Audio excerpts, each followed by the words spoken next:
लेकिन हमें क्या करना चाहिए? मेरा इरादा तुम्हें बख्शने का नहीं है। ये ज़िवेन की आवाज ने उन दोनों को तुरंत जगा दिया जो अभी भी दिव्य वस्तु की खोज के आश्चर्य में डूबे हुए थे। क्या तुमने क्या कहा, घृणित मानव? वह दूसरों के द्वारा तिरस्कृत होना बर्दाश्त नहीं कर सकता था। एक ऐसे इंसान का जिक्र तो छोड़ ही दीजिए जिसके बारे में उसने कभी सोचा भी नहीं था। मुझे लगता है कि तुम वास्तव में अपना दिमाग खो चुके हो।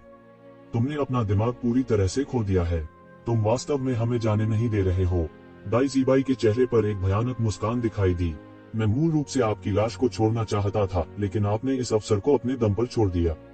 मुझे दोष मत दो। यह निश्चित नहीं है कि कौन किसे जाने देगा और कौन किसे बख्शेगा। ये ज़िवेन ने ठंडी मुस्कान के साथ कहा। बूम। दाई जीबाई, जो गुस्से में थी, ने पहले ही हमले का नेतृत्व कर लिया था। विशाल लकड़ी की छड़ी सीधे नीचे धंस गई। यह एक साधारण लकड़ी की छड़ी की तरह दिखती थी और यह काफी खुरदरी थी। यहाँ तक कि वह पहाड़ पर एक बड़े पेड़ की तरह लग रहा था, जिसकी शाखाओं को काट दिया गया था और उसे सीधे बाहर निकाल कर फेंक दिया गया था।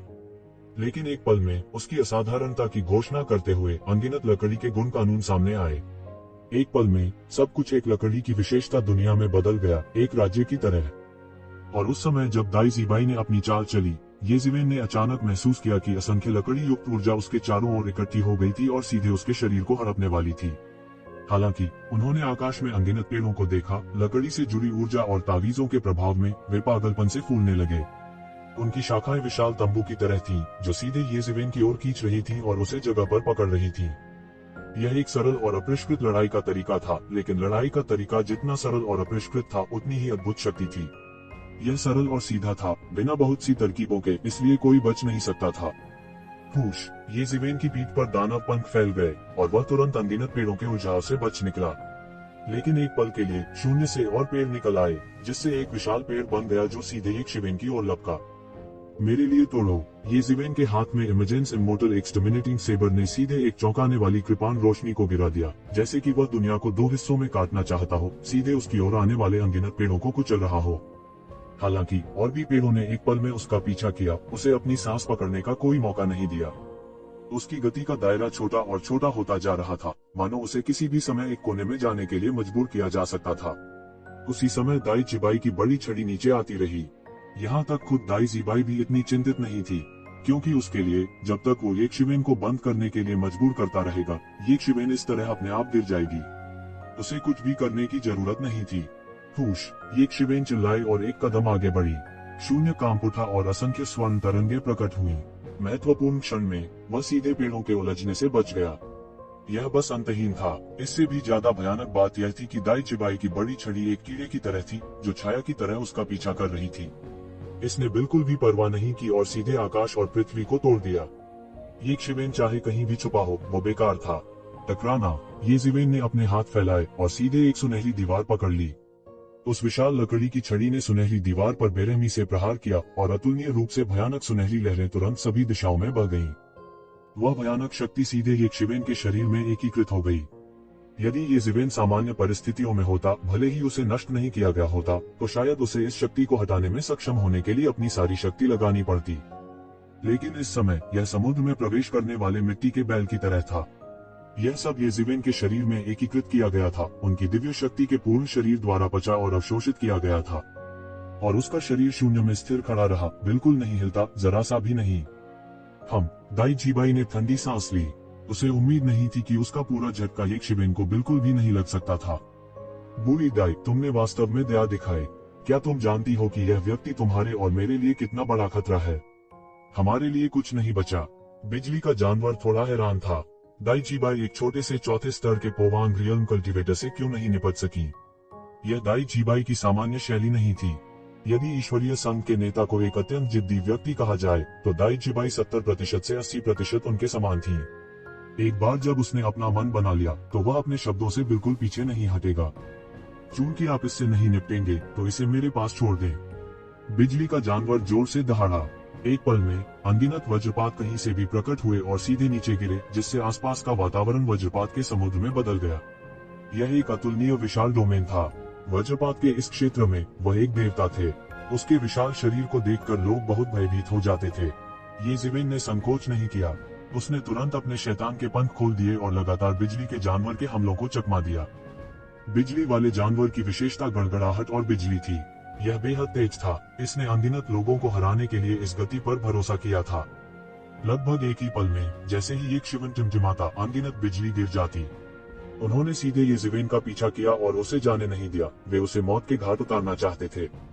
तुम्हारे पास कुछ हुनर, आपकी गति काफी तेज है, लेकिन यह बेकार है। हमने आज आपको यहाँ पहले ही ब्लॉक कर दिया है। तुम बच नहीं सकते। बिजली वाले जानवर ने अपना बड़ा मुंह खोला और अचानक एक युआन क्यूई बम बनाया। फिर उसने येज़ेवेन की दिशा में भयंकर विस्फोट किया। इस युआन क्यूई बम ने सीधे आकाश में एक बड़ी दरार को फाड़ दिया और येज़ेवेन की दिशा में इसे अलग कर दिया। बूम! यह युआन क्यूई बम, जिसमें अनगिनत वज्रपात की शक्ति थी, येज़ेवेन के शरीर में भयंकर रूप से फट गया।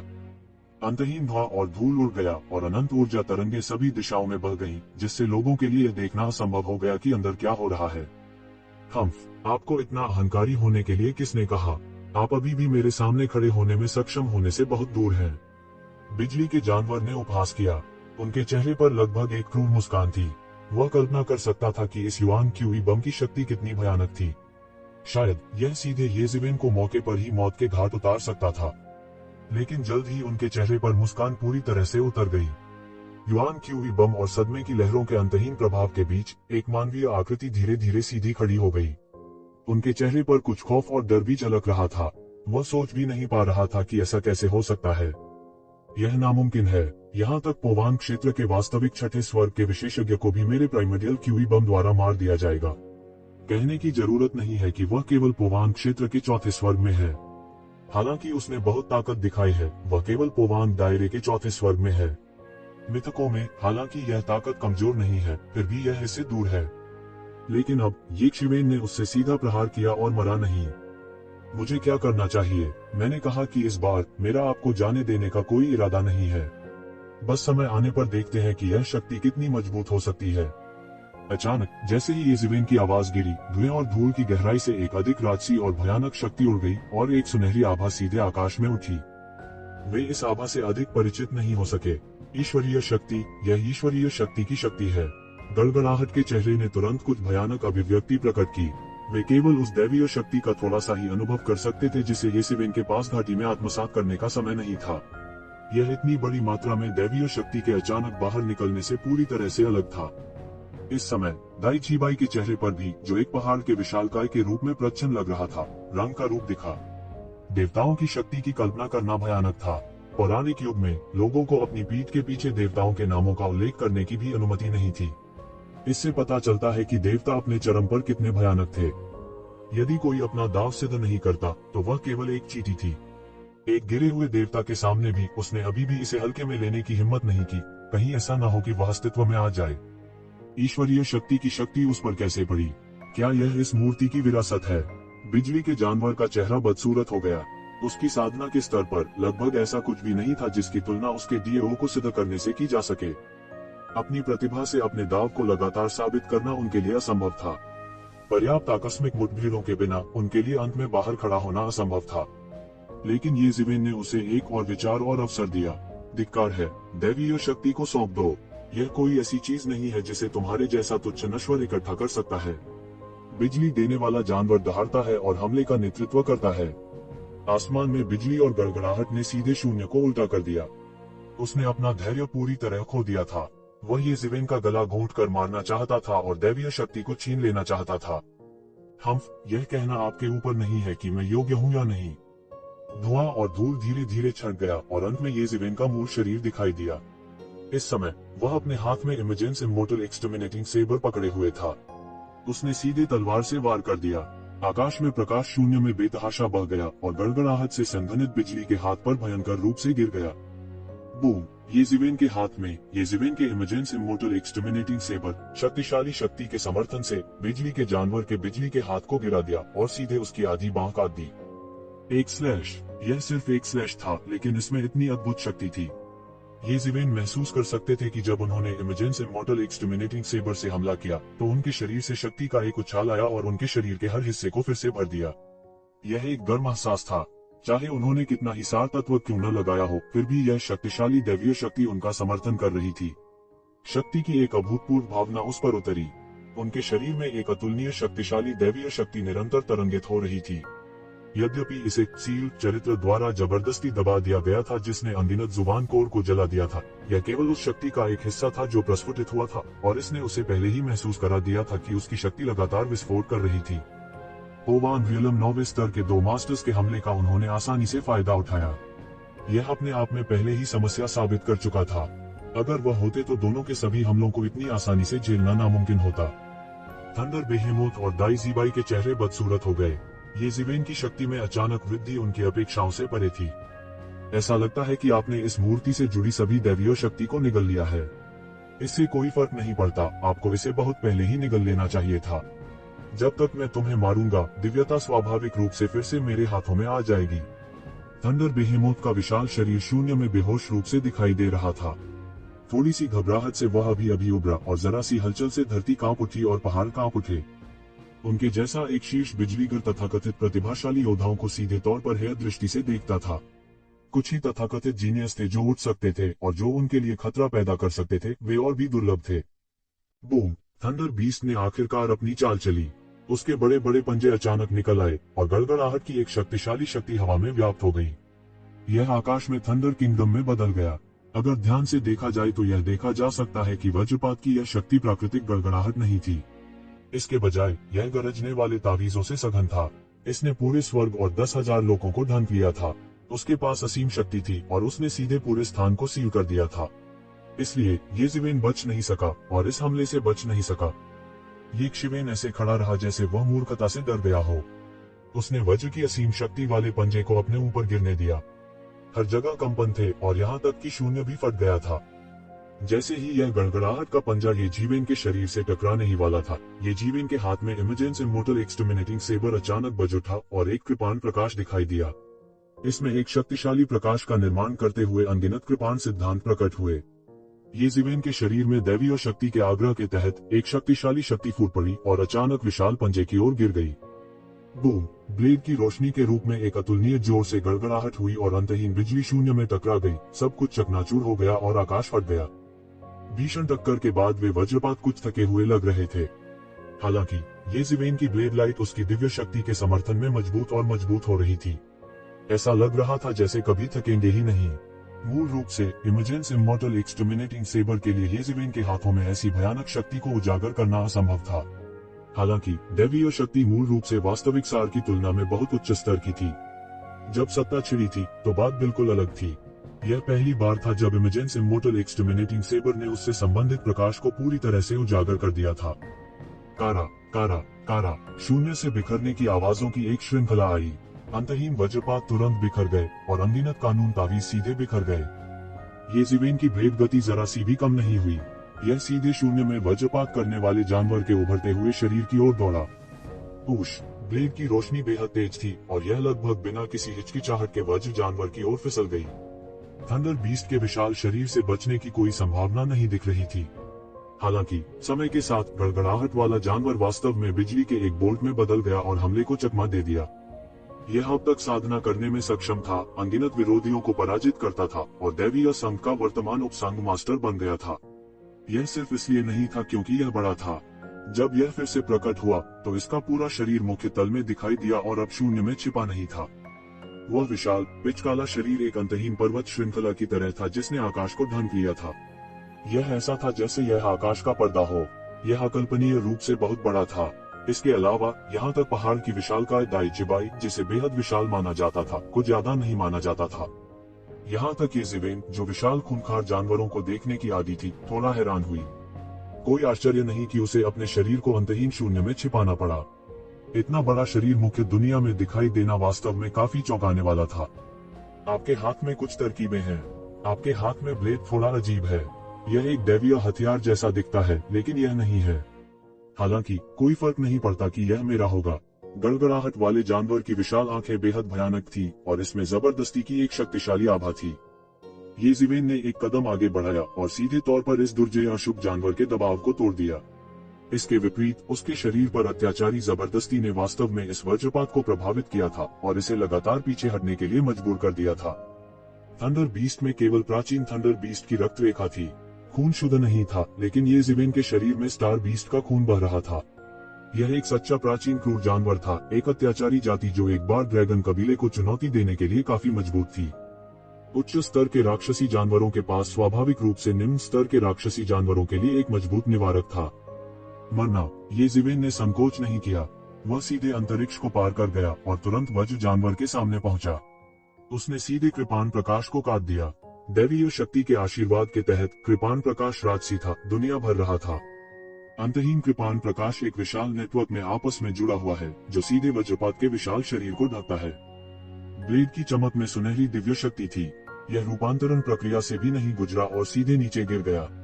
उसने हमला करने के लिए अपनी पूरी ताकत का इस्तेमाल किया और बिजली के जानवर को स्थिति को बदलने का मौका नहीं दिया, क्योंकि वह बहुत स्पष्ट था कि वह अब केवल उग्र हो सकता है, लेकिन वह अपनी दैवीय शक्ति पर भरोसा कर रहा था कि वह खुद को जबरन सहारा दे सके। हालांकि जैसे जैसे अधिक दैवीय शक्ति जारी हुई, यह एक चींटी के घोंसले द्वारा नष्ट किए जा रहे 1000 मील के बांध की तरह था। एक छोटा छेद धीरे धीरे फैल जाएगा और इससे सील शब्द इसे रोकने में असमर्थ हो जाएगा। उस समय उसके मौके पर आत्मा विनाश की संभावना थी। इससे भी महत्वपूर्ण बात यह है कि प्रत्येक आक्रमण दैवीय शक्ति के एक भाग का उपभोग करेगा। हर बार जब वह इसका इस्तेमाल करता तो यह कम होता। वह इसका सेवन नहीं कर सकता था। तो क्या हुआ अगर तुमने दैवीय शक्ति को निगल लिया है? तो इसमें क्या बड़ी बात है? थंडर बीस्ट एक परोपकारी प्राणी नहीं था। उसने अचानक अपनी आंखें खोली और उसकी आंखों में एक अतुलनीय भयानक रोशनी चमक उठी। उसके सिर के ऊपर अचानक एक ही सींग दिखाई दिया और वह सींग वज्र शक्ति के घेरे से निकल रहा था और ये ज़िवेन की ब्लड लाइट को इंच दर इंच टुकड़ों में तोड़ दिया गया। ये ज़िवेन की ब्लड लाइट के लिए वज्रपात को घायल करना असंभव था, जो वज्र के संरक्षण में था। थंडर हॉर्न, दाइजीबाई की आंखें संकुचित हो गईं और अचानक चौड़ी हो गईं। यह वास्तव में यह कदम है। क्या उसे ये ज़िवेन द्वारा इस बिंदु पर मजबूर किया गया है? ऐसा लगता है कि यह बच्चा वास्तव में एक आपदा है। मैं उसे जीवित नहीं रहने दे सकता। मुझे थंडर हॉर्न से बाहर निकालने में सक्षम होना आपके लिए शांति से मरने के लिए पर्याप्त है। इस दुनिया में बहुत कम लोग हैं जो मुझे इस हद तक मजबूर कर सकते हैं, और जो सफल हुए वे सब अब मर चुके हैं। आप नीचे जा सकते हैं और उनका साथ दे सकते हैं, थंडर बीस्ट ने कहा। इसकी आवाज एक बड़ी घंटी की तरह थी, गगनभेदी और गगनभेदी। मेरा थंडर हॉर्न एक प्राचीन शातिर जानवर से विरासत में मिला है। यह थंडर भगवान का प्रतीक है। तू तो गया। गड़गड़ाहट की असीम शक्ति फैल गई, एक अतुलनीय रूप से विशाल गड़गड़ाहट का दलदल, गड़गड़ाहट का साम्राज्य। इस राज्य के भीतर वह एकमात्र शासक, एकमात्र अधिपति था, और ये वज्र पहले की तुलना में अधिक उत्तम वज्र ताबीज से बने थे। उनमें स्वर्ण देवत्व के निशान भी थे। उन्होंने इस दलदल की गड़गड़ाहट को एक अकल्पनीय डिग्री तक सीमित कर दिया था। उसके शरीर की शक्ति भी प्रबल से प्रबल होती जा रही थी, यहाँ तक कि उसका पूरा शरीर वज्र कवच की एक परत से ढका हुआ था, जो हिंसक और शक्तिशाली दिख रहा था। थंडर हॉर्न, ये ज़िवेन ने अपनी आंखें सिकोड़ ली, अपने सामने गरजते हुए जानवर को देख रहे थे जो अधिक से अधिक अत्याचारी हो रहा था। पहले की तुलना में इसमें काफी सुधार हुआ है। ओमान क्षेत्र के 9वें स्तर में भी कुछ ही विरोधी थे जो इसका मुकाबला कर सकते थे। यह इसका असली मुकाबला रूप होना चाहिए। आज आप अपनी अज्ञानता के लिए भुगतान करेंगे। गड़गड़ाहट वाला जानवर अचानक धीमी आवाज में दहाड़ा और उसके पंजे सीधे पर्वत श्रृंखला की तरह ये ज़िवेन की ओर बढ़े। एक राक्षसी गड़गड़ाहट की शक्ति बड़े पैमाने पर बढ़ गई, सीधे ये ज़िवेन को मौके पर ही चीर कर रख दिया। टकराना, एक अतुलनीय जोरदार टक्कर की आवाज आई, मानो दुनिया के सबसे कठोर सोने और लोहे के दो टुकड़े आपस में भयंकर रूप से टकरा गए हों। टक्कर की इतनी भयानक आवाज ही सुनाई दे रही थी। हालांकि ये ज़िवेन की सीधे तौर पर मौत नहीं हुई थी। इसके विपरीत उसके हाथों ने आकाश को फाड़ रहे दो विशाल पंजों को मजबूती से रोक दिया। आपको लगता है कि आप मुझे रोक सकते हैं? दैवीय शक्ति सर्वशक्तिमान नहीं है। गड़गड़ाहट वाला जानवर दहाड़ता रहा और जानवर के पंजों ने अचानक दबाव बढ़ा दिया। दरार, एक कर्कश आवाज सुनाई दी, जैसे कि इस दबाव में कुछ टूट गया हो, लेकिन यह निश्चित रूप से ये ज़िवेन का शरीर नहीं था। बूम, ये ज़िवेन के शरीर में एक राजसी दैवीय शक्ति सीधे उसके शरीर से उठी, बाढ़ की तरह एक जोरदार धमाके के साथ बह निकली। पंजे की भयानक शक्ति ने सीधे उसके शरीर में सील चरित्र को बाधित कर दिया, जिससे उसके शरीर में दैवीय शक्ति अनियंत्रित रूप से बढ़ने लगी। मैं तुम्हारे साथ इस तरह से व्यवहार करने का इरादा नहीं रखता था, लेकिन चूंकि तुम मरने की जल्दी में हो तो मैं तुम्हारी इच्छा पूरी करूंगा, ये ज़िवेन ने ठंडेपन से कहा। उसके शरीर में दिव्य शक्ति अभी भी लगातार बाहर निकल रही थी और उसका पूरा शरीर पूरी तरह से दिव्य शक्ति से ढका हुआ था। वह युद्ध के सुनहरे देवता की तरह असाधारण और अजेय था। वह यह भी बहुत स्पष्ट था कि यदि वह दैवीय शक्ति को बेतरतीब ढंग से बाहर निकलने देना जारी रखता है तो दुश्मन को मारने से पहले उसे मौत के घाट उतार दिया जाएगा। इसलिए ज्यादा समय नहीं था। लड़ाई जल्दी खत्म करो। वह अचानक बिजली की तरह आगे बढ़ गया। एक पल में वह पहले ही उड़ चुका था। उन्होंने ब्रह्मांड के 5 तत्वों की शक्ति पर कदम रखा और उनके हाथ में इमेजेंस इमॉर्टल एक्सटेनेटिंग सेबर का कृपाण प्रकाश एक भयानक पर्वत धार की तरह था जो सीधे नीचे गिर रहा था। टकराना। इस बल ने सीधे वज्र के शरीर को गिरा दिया। वज्र का कवच टूट गया और पूरा व्यक्ति उड़ गया। डॉट। कैसे? वह इतना शक्तिशाली कैसे हो सकता है? वह गड़गड़ाहट वाला जानवर दहाड़ने से खुद को रोक नहीं सका।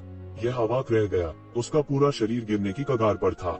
ये कज़िबेन की लड़ने की शैली बस असभ्य और अनुचित थी। उन्हें कानूनों की जरा भी परवाह नहीं थी। उन्होंने जंगलों और राक्षसों के महान दाव के रहस्यों की परवाह नहीं की। उन्होंने दुश्मन को कुचलने के लिए अपनी हिंसक और अजेय दैवीय शक्ति पर भरोसा किया। थंडर बीस्ट को उड़ा दिया गया। उनका विशाल शरीर, जो एक अंतहीन पर्वत श्रृंखला की तरह था, उड़ते हुए भेजा गया था। पूरा दृश्य बेहद चौंकाने वाला था। जब वो सदमे में था, यक्षिवेन पहले ही उस पर टूट पड़ी थी। धरती को चकनाचूर करने वाली दैवीय शक्ति से उसने सीधे थंडर बीस्ट के सिर को दबा दिया। उसका शरीर, जो पहले से ही गिरने के कगार पर था, अब दरारों से भर गया था। वह बहुत दुखी महसूस कर रहा था। मूल रूप से वह यक्षिवेन से निपटने के लिए अपनी अत्याचारी ताकत पर निर्भर था। किसने सोचा होगा कि येज़िवेन एक सांस में खुद से ऊपर उठने के लिए दिव्य शक्ति की शक्ति का उपयोग करेगी। येज़िवेन उससे कहीं अधिक अत्याचारी थी। झगड़ा करना। इस समय उन्होंने महसूस किया कि उनकी ताकत और वर्तमान यक्षिवेन की ताकत के बीच एक बड़ा अंतर था। वह लगभग कुचला हुआ था। वहाँ कोई अन्य रास्ता नहीं था। उसने सीधे अपना खूनी मुंह खोल दिया। वह अतुलनीय रूप से विशाल शरीर लगभग एक दुनिया को निगल सकता है। उसका पूरा शरीर अतुलनीय भयानक प्रकाश से प्रस्फुटित हुआ। विशेष रूप से उसके सिर के ऊपर थंडर हॉर्न 9वें स्वर्ग की गड़गड़ाहट के साथ फूट पड़ा और सीधे येज़िवेन के चेहरे की ओर बढ़ा। इस वज्र की शक्ति को परमेश्वर ने संसार के लोगों को दंड देने के लिए बनाया था। भले ही यह सबसे अधिक हीन और दुष्ट शक्ति न हो, फिर भी यह इसके द्वारा नियंत्रित रहेगा। दुर्भाग्य से इसका सामना येज़िवेन से हुआ। उसके लिए किस तरह की गड़गड़ाहट और किस तरह की दैवीय सजा का उसने सामना नहीं किया था। यह कुछ भी नहीं था। मेरे लिए तोड़ो। यक्षिवेन ने हाथ उठाया। उसके बड़े हाथ ने मुहर को संघनित किया। यह हसनसीर थी। इसने सभी दिशाओं को दबा दिया। उसके हाथ की हथेली में एक पर्वत श्रृंखला दिखाई दी। यह अचानक नीचे गिर गया और सब कुछ दबा दिया। गड़गड़ाहट। इस गड़गड़ाहट की शक्ति को सीधे यक्षिवेन ने दबा दिया था। येज़िवेन इस दैवीय शक्ति के साथ कंजूस नहीं थे। उसे इसकी जरा भी परवाह नहीं थी। उन्होंने इसका सीधा दमन किया। दाइजिबाई की अभिव्यक्ति बदल गई। वह हस्तक्षेप करना चाहता था, लेकिन दोनों पक्षों के बीच लड़ाई का केंद्र बहुत भयानक था। अनगिनत ताकतों ने आसमान में खुली दरारें डाल दी। अंतहीन अराजकता फैल गई। कोई स्पष्ट रूप से नहीं देख पा रहा था कि क्या हो रहा है।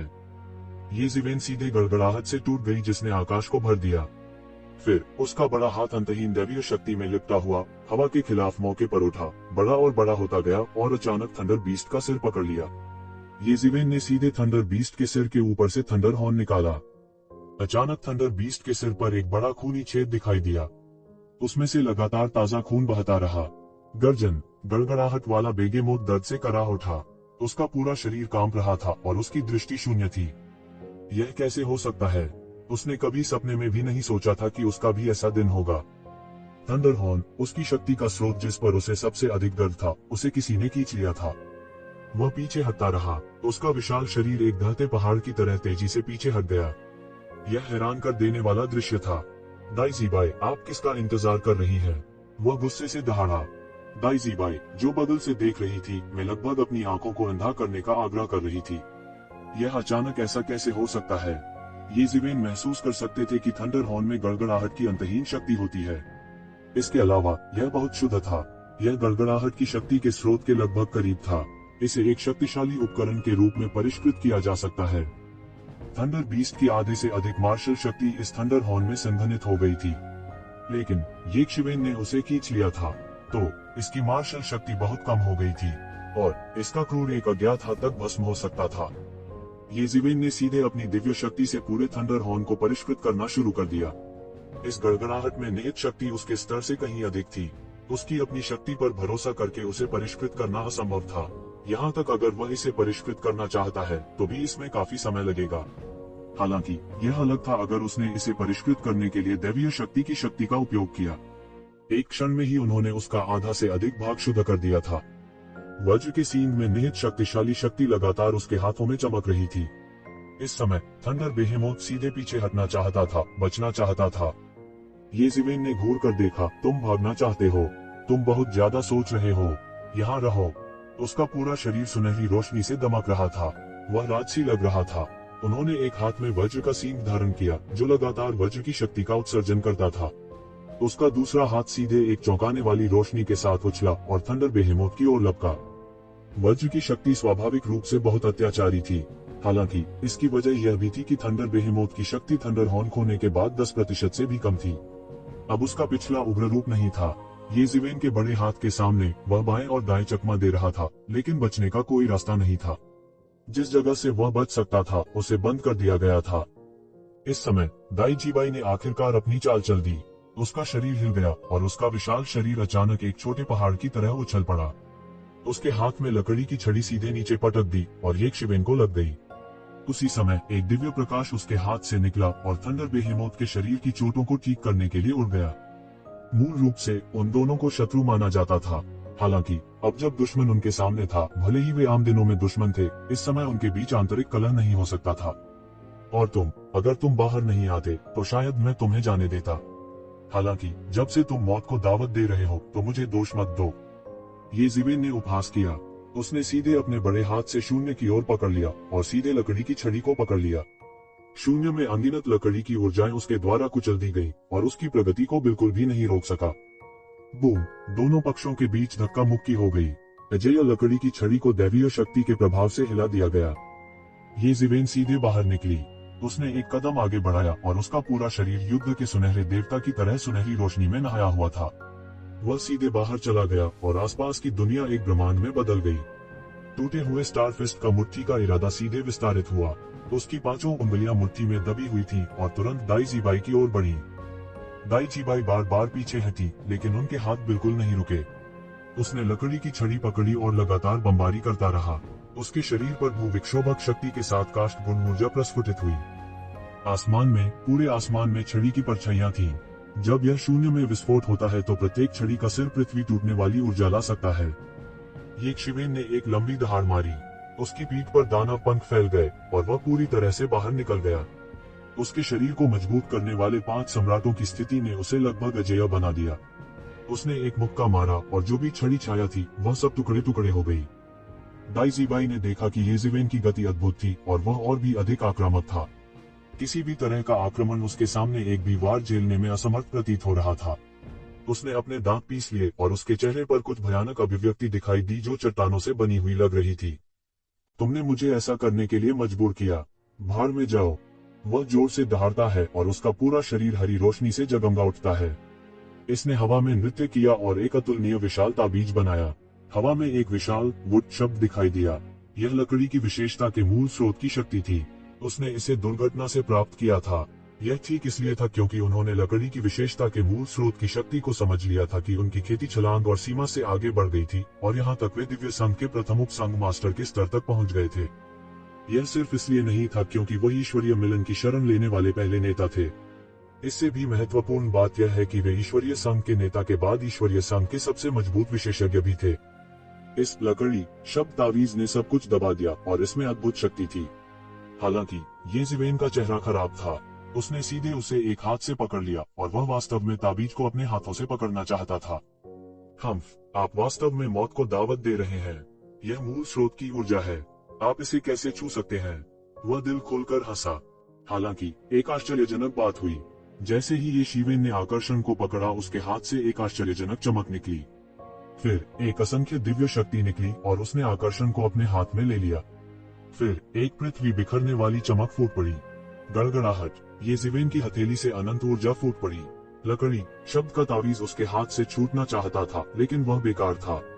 उसने इसे और भी अधिक शक्तिशाली दैवीय शक्ति से दबा दिया। उसने वास्तव में इसे पकड़ लिया था और इसे बुझा दिया था।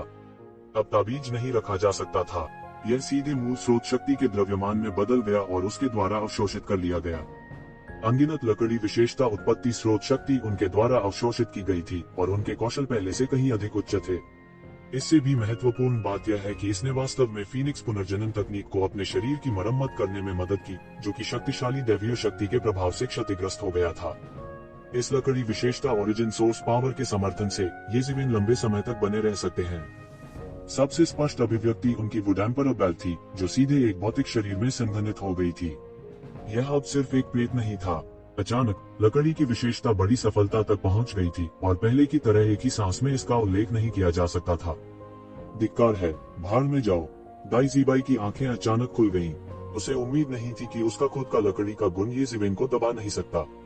उसके पूरे शरीर की शक्ति लकड़ी की छड़ी पर केंद्रित थी और वह अधिक से अधिक समय देना चाहता था। उसे विश्वास नहीं था कि यह व्यक्ति दैवीय शक्ति को अपने शरीर पर कहर बरपा सकता है। यह किसी और के लिए असंभव था, भले ही वह व्यक्ति गठबंधन का नेता ही क्यों न हो। बजना। ये ज़िवेन ने सीधे लकड़ी की छड़ी को एक हाथ से पकड़ लिया और उसके दूसरे हाथ में गड़गड़ाहट का सींग लॉन्च होने के लिए तैयार था। दैवीय शक्ति के परिष्कार के तहत यह वज्र सींग उसके द्वारा थोड़े ही समय में पूरी तरह से परिष्कृत कर दिया गया और वज्र की अद्भुत शक्ति उसके हाथ में आ गई। बूम!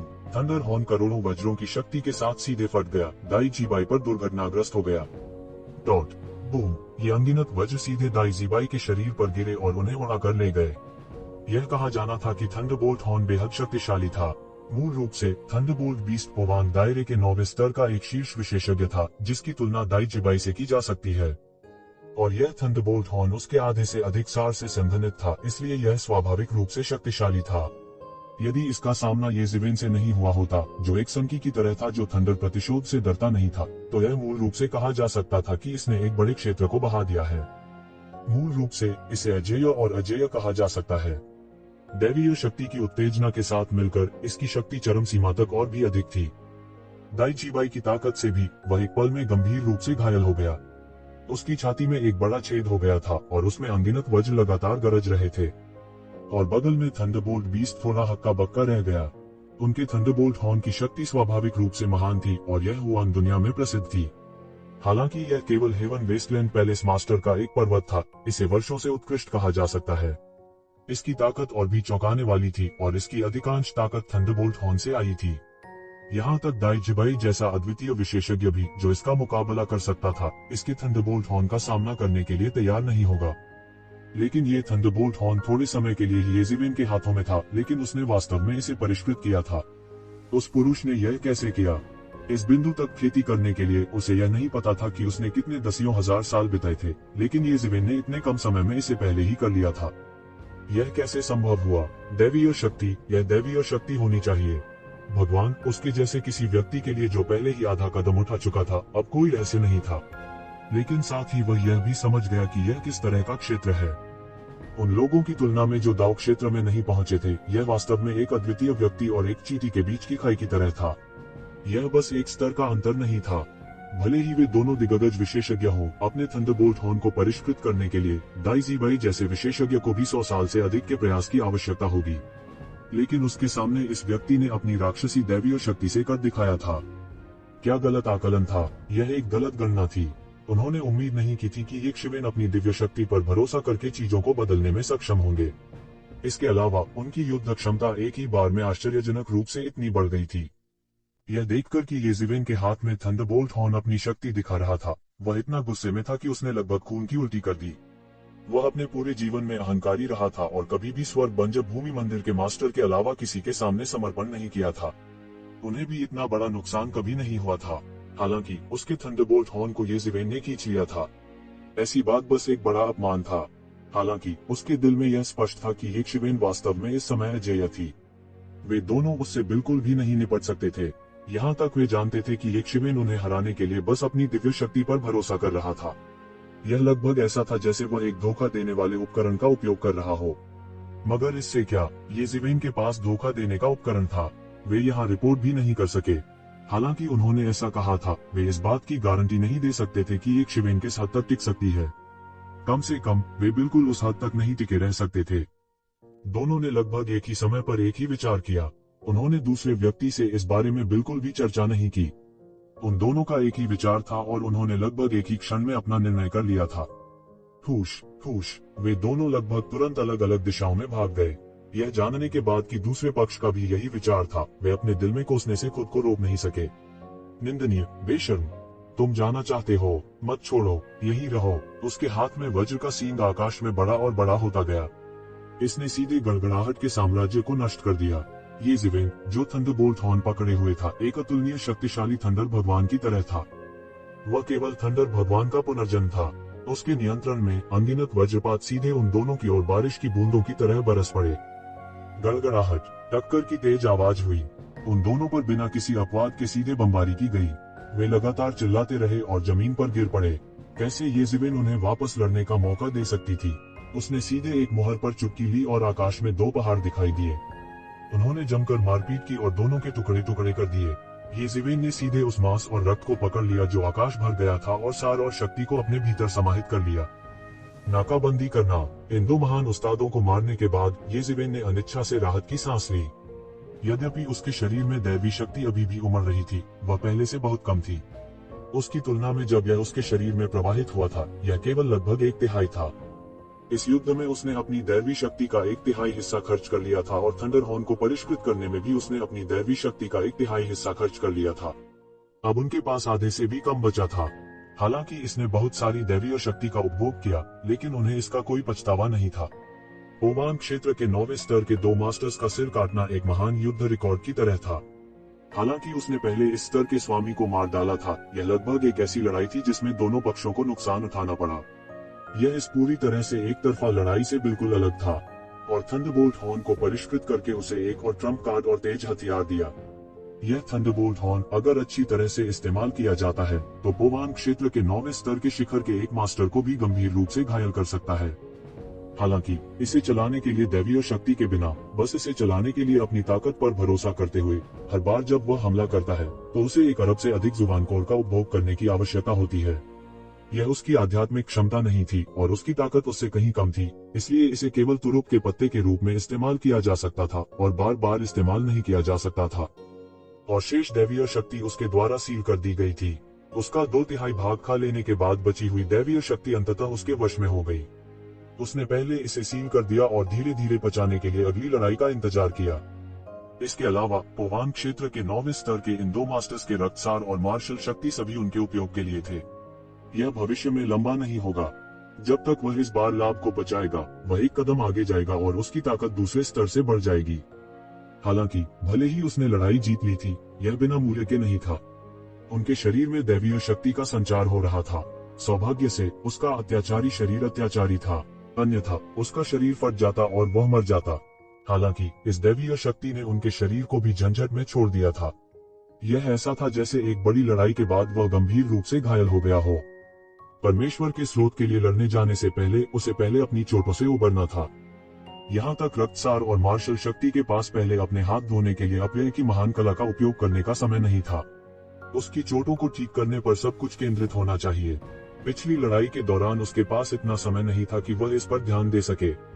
हालांकि उन्होंने महसूस किया कि उनकी चोटें अब सामान्य से कहीं अधिक गंभीर थी, क्योंकि उन्होंने इसकी जांच शुरू कर दी थी। वह मौत के कगार पर नहीं था। हालांकि ईश्वरीय शक्ति में ही अमर और शाश्वत प्रकृति थी, इसलिए दैवीय शक्ति द्वारा की गई चोटों ने सीधे तौर पर उनके शरीर को शाश्वत और अपूरणीय क्षति पहुंचाई थी। वास्तव में यह उसकी आत्मा में भी समा गया था। हालांकि ज्ञानवर्धक मन प्राचीन वृक्ष ने इसे अपने ट्रैक में रोक दिया था। इस तरह की चोटें बिल्कुल भी ठीक नहीं हो सकती हैं अगर इसे किसी अन्य व्यक्ति द्वारा बदल दिया जाए। यहाँ तक अगर इसे बनाए रखा जा सकता है तो यह केवल एक लंबी भूख होगी। हालांकि ये जिवेन के पास आखिरकार फीनिक्स रीजनरेशन तकनीक थी। यह अभी भी आम लोगों से बहुत अलग था, लेकिन इसे ठीक करने के लिए यह ऐसा कुछ नहीं था जिसे थोड़े समय में किया जा सके। उसने तुरंत एक जगह ढूंढी और बिना किसी झिझक के बंद करना शुरू कर दिया। हालांकि उन्होंने हर समय दिव्य मकबरे के मामलों पर ध्यान देने के लिए अपना ध्यान विभाजित किया। यदि दैवीय मकबरे में पिछला साहसिक कार्य देवताओं की भ्रामक विरासत को खोजना था, तो वह अब दैवीय स्रोत के लिए जा रहा था। यदि कोई दिव्य स्रोत नहीं था, तो उसके शरीर में देवताओं की इच्छा को दबाने का कोई रास्ता नहीं था। भले ही यह देवताओं के बचे हुए दिव्य विचार हो, यह उन्हें एक मूर्त बनाने के लिए पर्याप्त था। जीवित रहने के लिए उन्हें दिव्य स्रोत प्राप्त करना पड़ा। उसके हृदय में उतावलापन पहले से कहीं अधिक प्रबल था। उनके जाने के बाद डिवाइन एलायंस और हेवन वेस्टलैंड पैलेस के 2 अद्वितीय विशेषज्ञों के पतन की खबर फैल गई। हालांकि यह एक रहस्य था कि उन्होंने यक्षिवेन को मारने की साजिश रची। दुनिया में ऐसी कोई दीवार नहीं थी जिसके कान न हो। इससे भी महत्वपूर्ण बात यह है कि उनकी मृत्यु के बाद इसने डिवाइन एलायंस और हेवन वेस्टलैंड पैलेस में खलबली मचा दी। कहने की जरूरत नहीं है, दिव्य गठबंधन और स्वर्ग बंजर भूमि महल में इन 2 विशेषज्ञों की स्थिति लगभग सभी से ऊपर थी। डिवाइन अलायंस और हेवन वेस्टलैंड पैलेस के नेता के अलावा किसी के पास उनसे उच्च दर्जा नहीं था। इस तरह के अस्तित्व का ईश्वरीय गठबंधन और स्वर्ग बंज भूमि महल में एक उच्च स्थान था और दिव्य गठबंधन और स्वर्ग बंज भूमि महल की शक्ति को नियंत्रित करता था। अब जब वे अचानक मर गए थे तो इस मामले को छिपाने का कोई उपाय नहीं था। यहाँ तक डिवाइन अलायंस के नेता और हेवन वेस्टलैंड पैलेस मास्टर भी चिंतित थे। उन दोनों ने मिलकर यक्षवेन को मार डाला था। यह एक साधारण मामला होना चाहिए था, लेकिन अंत में जीवन की उत्पत्ति जिसे उन्होंने ईश्वरीय गठबंधन और स्वर्ग बंज भूमि महल में छोड़ दिया था, सीधे बिखर गया था। कोई इसे छिपा नहीं सकता था, इसलिए यह लगभग तुरंत ही पता चल गया था। इस मामले ने डिवाइन अलायंस के नेता और हेवन वेस्टलैंड पैलेस मास्टर को क्रोधित कर दिया। जल्द ही यह खबर पूरे दिव्य मकबरे में फैल गई और तुरंत हंगामा मच गया। इसके बारे में सभी जानते थे। विशेष रूप से यह मामला संभवतः यक्षवेन से संबंधित था। उन दोनों ने मिलकर यक्षवेन को मार डाला था। अब जब वे दोनों गायब हो गए थे, वे यक्षवेन के अलावा किसी अन्य संभावना के बारे में नहीं सोच सकते थे। उनकी ताकत को देखते हुए उस युग में एक प्रतिद्वंद्वी से मिलना लगभग मुश्किल था जहां देवता प्रकट नहीं हुए थे। यहाँ तक हेवन वेस्टलैंड पैलेस मास्टर और डिवाइन अलायंस के नेता जैसे असाधारण अस्तित्व के लिए भी बिना आवाज किए उन दोनों को मारना बहुत मुश्किल होगा। उन दोनों को रोकना और मारना स्वर्ग बंज भूमि महल और दिव्य गठबंधन को एक नश्वर दुश्मन बना देगा। अगर किसी के पास इतनी क्षमता भी हो तो उसके पास ऐसा करने का मकसद नहीं होना चाहिए। सभी भले यक्षवेन की ओर थे। इन दो विशेषज्ञों की मौत को पूरी हुआन दुनिया और यहाँ तक आसपास की दुनिया के लिए एक धरती को झकझोर देने वाले झटके के रूप में वर्णित किया जा सकता है। इस स्तर के किसी व्यक्ति के लिए कुछ दशकों या 100 वर्षों में भी मरना मुश्किल था। स्वाभाविक रूप से मरने वालों के अलावा कितने लोग दूसरों के द्वारा मारे गए होंगे। जिन लोगों ने इस स्तर तक साधना की थी उन सभी के पास ट्रम्प कार्ड थे। अगर उन्हें वापस न लौटने के लिए मजबूर नहीं किया गया होता तो वे कैसे मर सकते थे। इन दो महान विशेषज्ञों को इस हद तक मजबूर करने के लिए यक्षवेन के पास किस तरह का साधन था। जुबान वर्ल्ड हैरान था। ये जिवेन अब कोई नौसिखिए नहीं थे जिन्होंने केवल उन्हें आह भरवाई की आंधीसी नदी की नई लहरें युवा पीढ़ी की पुरानी लहरों को पार कर गईं। वह वास्तव में समुद्र तट पर पुरानी लहरों को मौत के मुंह में धकेल सकता था। वे पुराने राक्षस जिन्होंने हजारों या दसियों हजार वर्षों तक खेती की थी, हमेशा इन तथाकथित युवा प्रतिभाओं को हेय दृष्टि से देखते थे। लेकिन अब उन्होंने वास्तव में एक सबक सीख लिया है। ये लोग अब वे लोग नहीं थे जिन्हें वे नीचे देख सकते थे। कई बुजुर्गों ने अपने दिल में थोड़ी बेचैनी महसूस की। उन्होंने कई वर्षों तक खेती की थी, लेकिन इन लोगों ने कई वर्षों तक खेती की थी। अतीत में वे भी तेज तर्रार थे, लेकिन अब उन्होंने अपना पूरा जीवन बर्बाद कर दिया है। शायद उनके कौशल बेहतर थे, लेकिन वे खोए हुए समय की कभी भरपाई नहीं कर सकते थे। लेकिन अधिक लोग जानना चाहते थे कि यक्षवेन ने यह कैसे किया। यह कोई साधारण व्यक्ति नहीं कर सकता था। यदि यह एक व्यक्ति होता तो यह कहा जा सकता था कि वह भाग्यशाली था। लेकिन जब उसने पोवान क्षेत्र के 2 उस्तादों को मार डाला तो ऐसा लगा कि यह कहना बहुत दूर की बात है कि वह सिर्फ भाग्यशाली था। ऐसे 2 विशेषज्ञों के लापता होने की व्याख्या किस्मत से नहीं की जा सकी। भले ही यह वास्तव में भाग्य था, यह स्वर्ग को चुनौती देने वाला भाग्य था। कोई नहीं जानता था कि उसके पास किस तरह का साधन है। पुरानी पीढ़ी के बहुत से लोग आह भर नहीं सकते थे। हर पीढ़ी में हमेशा प्रतिभाशाली लोग होंगे और नई पीढ़ी पुराने की जगह लेगी। समाचार मिलने पर दिव्य संघ और स्वर्ग बंज भूमि महल और भी अधिक उग्र हो गए। हालांकि दिव्य मकबरे में उनकी ताकत बाहर की तुलना में बहुत कम अत्याचारी थी। इसके अलावा शीर्ष विशेषज्ञों के लिए, चाहे उनमें से कितने भी हों, वे कोई खतरा पैदा नहीं कर सकते थे। पौराणिक क्षेत्र में प्रवेश करने के बाद हालांकि दिव्य संघ और स्वर्ग बंज भूमि महल अभी भी शक्तिशाली थे, वे लगभग अजेय नहीं थे जब वे रहस्यमय क्षेत्र में थे। ये जिवेन द्वारा आश्चर्यजनक युद्ध कौशल प्रदर्शित करने के बाद दिव्य संघ और स्वर्ग बंज भूमि महल के बीच की खाई तेजी से कम हो गई थी। द डिवाइन यूनियन और हेवन वेस्टलैंड पैलेस वास्तव में शक्तिशाली थे, लेकिन उनकी ताकत इस तथ्य में परिलक्षित होती थी कि उनके पास कई हुआन क्षेत्र के विशेषज्ञ थे जो पूरे हुआन विश्व को कवर करने के लिए पर्याप्त थे। दूसरी ओर केवल कुछ दर्जन मिथक विशेषज्ञ थे। फिर भी जुबान की दुनिया पर हावी होने के लिए यह पर्याप्त था। जब वह अभी भी रहस्यमय क्षेत्र में था तो उसे हजारों रहस्यमय क्षेत्र विशेषज्ञों के घेरे का सामना करना पड़ा था, लेकिन अब जब उसने पौराणिक क्षेत्र में कदम रखा था तो उसे केवल दर्जनों दिग्गज विशेषज्ञों के घेरे का सामना करना पड़ा था। कोई भी दोनों के बीच असमानता की कल्पना कर सकता है। इसके अलावा जैसे ही उसने एक उच्च क्षेत्र में कदम रखा, वे निम्न स्तर के प्रसिद्ध विशेषज्ञ उसके लिए कोई खतरा पैदा नहीं कर सके। इसलिए उसके दुश्मनों की संख्या कम और कम होती जा रही थी। शायद एक दिन वह वास्तव में कुछ ऐसा करने में सक्षम होगा जो पृथ्वी को हिला देने वाला हो। यह विचार कई लोगों के मन में आया। ऐसा लग रहा था कि केवल एक ही व्यक्ति था जिसने अतीत में ऐसी सफलता हासिल की थी, और वही ईश्वरीय संघ का नेता था, जिसे रहस्यमय दुनिया में नंबर 1 विशेषज्ञ के रूप में माना जाता था। उन्हें हजारों वर्षों में सबसे उत्कृष्ट व्यक्ति के रूप में जाना जाता था। आजकल यहाँ तक कि पुनर्जन्म लेने वाले देवता जून डिंगटियन भी उनके जितने उत्कृष्ट नहीं लगते थे। 1000 से अधिक वर्षों पहले वह मिथक क्षेत्र के शिखर पर पहुंच गया था, और पिछले 1000 वर्षों में उसने एक अथाह डिग्री तक सुधार किया था। यह कहा जा सकता है कि उसने आकाश और पृथ्वी को हिला दिया था। इस तरह उसने अपनी वर्तमान दुर्दशा से बाहर निकलने के लिए मजबूर किया था। क्या ऐसा हो सकता है कि अब ये ज़िवेन भी उससे सीखें और अपराजेयता का एक नया रास्ता बनाएं? सबसे महत्वपूर्ण बात यह है कि वह ईश्वरीय संघ नेता के कंधों पर चढ़ रहा था। यदि उसके पास अवसर होता तो वह ईश्वरीय संघ के नेता की लाश पर पैर रखने में कोई आपत्ति नहीं करता। फिर भी हर कोई ईश्वरीय संघ के नेता के बारे में आशान्वित था। वह एक महान हस्ती थे। सबसे महत्वपूर्ण बात यह है कि उसके पास एक शिवेन से हजारों वर्ष अधिक थे। जब डिवाइन यूनियन के नेता अंतिम चरण के लिए कड़ी मेहनत कर रहे थे, तब ये ज़िवेन दिन रात उसका पीछा कर रही थी। यह अंतर हर समय कम होता दिख रहा था, लेकिन वास्तव में यदि ईश्वरीय संघ के नेता ने पहला कदम उठाया और दाव सत्यापन क्षेत्र में प्रवेश किया, तो सब कुछ खत्म हो जाएगा। कोई भी अंतर अर्थहीन होगा। सभी की राय में शायद ये ज़िवेन की ओर से एकमात्र तुरुप का इक्का अथाह ये मोह था। उन्होंने डिवाइन यूनियन लीडर के क्लोन को आसानी से नष्ट कर दिया था। इस क्रूर शक्ति से हर कोई हैरान था। इस अवधि के दौरान किसी ने भी मानव जाति और ये ज़िवेन के बीच परेशानी खोजने की हिम्मत नहीं की थी। काफी हद तक वे इस क्रूर युद्ध शक्ति से भयभीत थे। जबकि बाहरी दुनिया इस मामले के बारे में बात कर रही थी, ये ज़िवेन पहले से ही बंद दरवाजे के प्रशिक्षण में चले गए थे, और पूरे 3 दिनों के बाद और जुबान डांस का बहुत अधिक सेवन करने के बाद वह मुश्किल से अपनी चोटों को ठीक कर पाए थे। हालांकि यह पर्याप्त नहीं था। उन्हें अभी एकांतवास से बाहर आना था। इस अवधि के दौरान यह कहा जा सकता है कि बाहरी दुनिया उथल पुथल में थी। अनगिनत लोग इस बात पर ध्यान दे रहे थे। हर कोई यह देखने के लिए इंतजार कर रहा था कि उग्र दिव्य संघ और हेवन वेस्टलैंड पैलेस क्या करेंगे। बहुत से लोग उसके बारे में आशावादी नहीं थे। यदि वह मानव जाति में छिपा होता तो शायद ईश्वरीय मिलन और स्वर्ग बंजर भूमि महल उसका कुछ नहीं बिगाड़ पाते। हालांकि जैसे ही उन्होंने मानव जाति को छोड़ा, यह इन 2 कोलोसी की आंखों के सामने खुद को उजागर करने के बराबर था। कुछ लोगों ने यह भी अनुमान लगाया कि दाई जिबाई और विशालकाय थंडर बीस्ट को मारने के लिए येमो ने हस्तक्षेप किया होगा। हालांकि कोई सबूत नहीं था, यह सबसे उचित व्याख्या थी। ऐसा लगता था कि दैवीय संघ और स्वर्ग बंजर भूमि महल भी इस सिद्धांत से प्रभावित थे, और उन्होंने तुरंत कोई कठोर कार्रवाई नहीं की। ये ज़िवेन भी समझाने नहीं आई। यह गलतफहमी उनके लिए सबसे अच्छी थी। दैवीय शक्ति की मदद से उसकी युद्ध शक्ति पोवांग दायरे के 9वें स्तर तक बढ़ गई। जायंट थंडर बीस्ट और दाई जिबाई को विशेषज्ञ माना जा सकता था, लेकिन वे उसके द्वारा पूरी तरह से कुचल दिए गए थे। हालांकि यह पर्याप्त नहीं था, यह काफी दूर था। हालांकि जायंट थंडर बीस्ट और दाई जिबाई शक्तिशाली थे, उन्हें केवल पोवांग दायरे का सामान्य 9वां स्तर माना जाता था।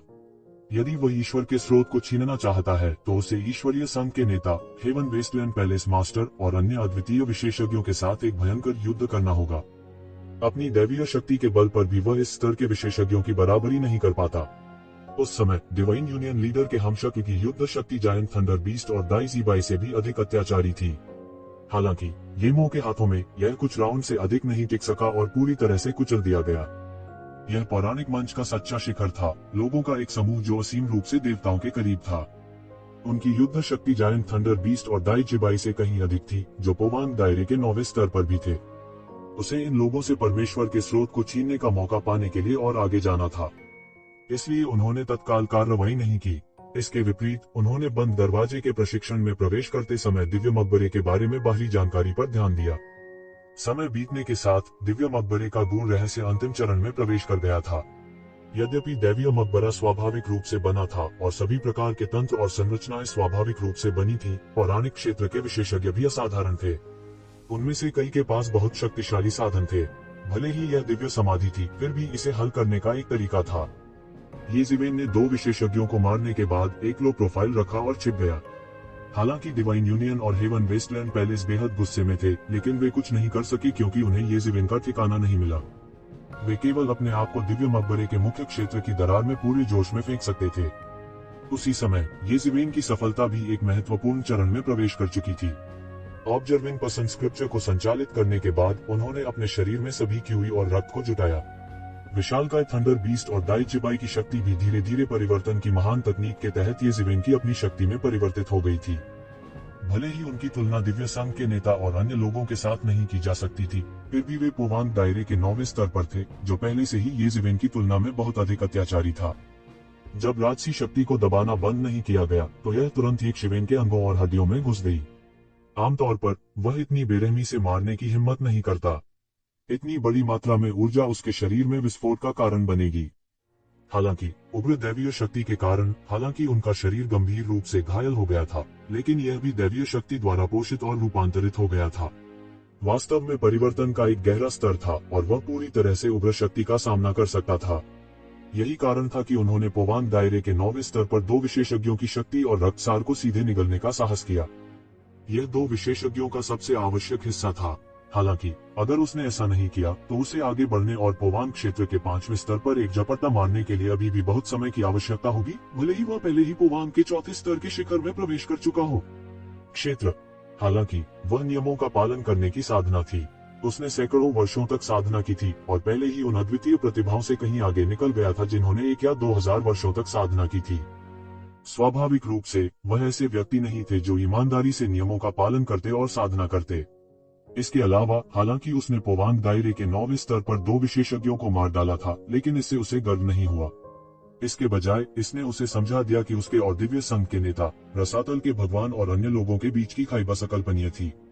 अगर वह जल्दी से पकड़ में नहीं आया और उनके डीओ को साबित करने के लिए इंतजार नहीं किया, तो उसके लिए कुछ भी नहीं बचा होगा।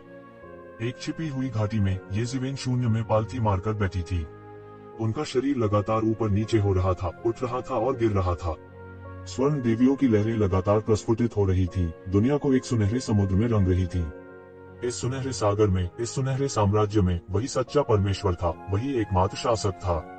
चूंकि वह पूरे 1 महीने से एकांत में थे, इसलिए उनके शरीर पर आभा अंत में एक महत्वपूर्ण बिंदु पर पहुंच गई थी। क्षण भर में उसके शरीर से एक अत्यंत प्रबल शक्ति का विस्फोट हुआ।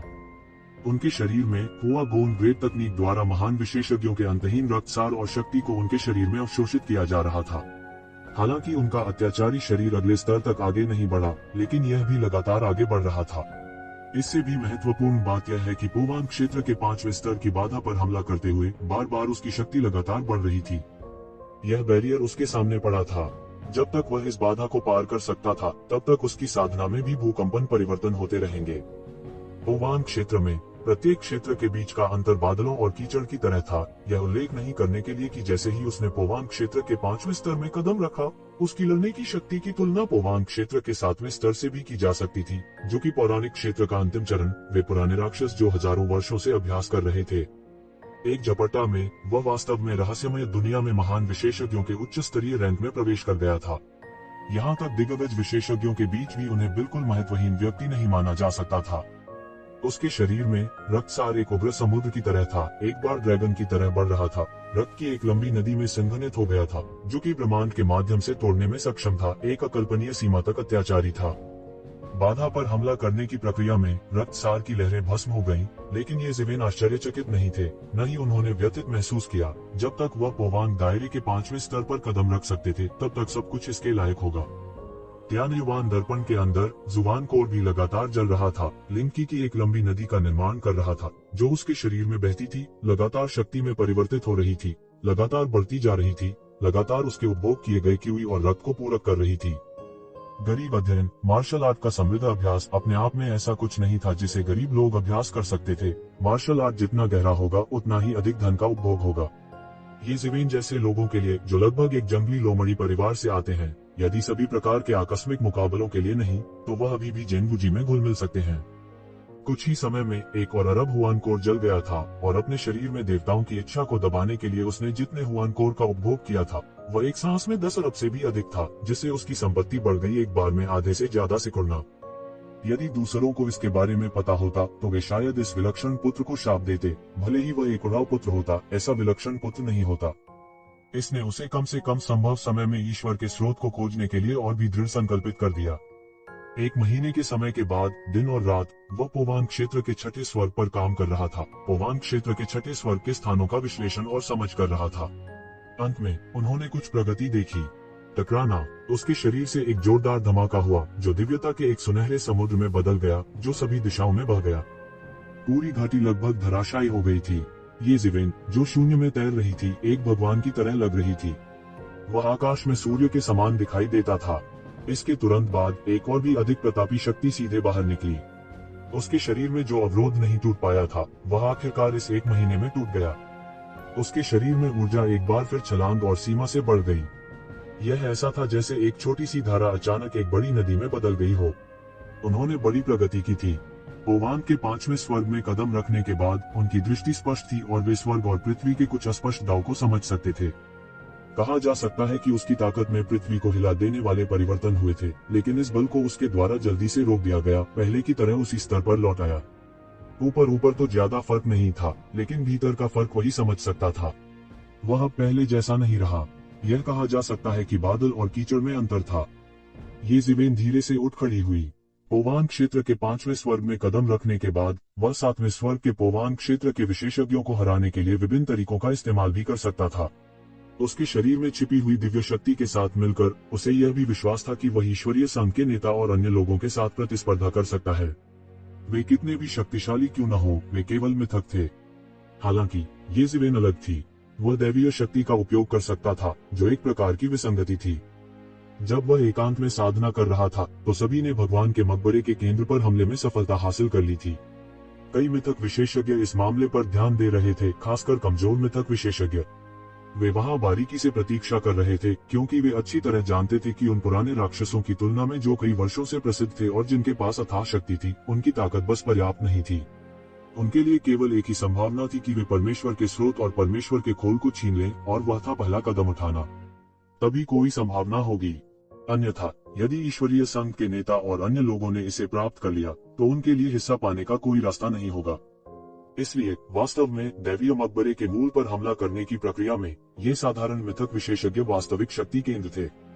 दूसरी ओर divine union leader, wasteland underworld hall master और अन्य लोगों ने ज्यादा प्रयास नहीं किया। वे अन्य कब्रों की खोज भी कर रहे थे।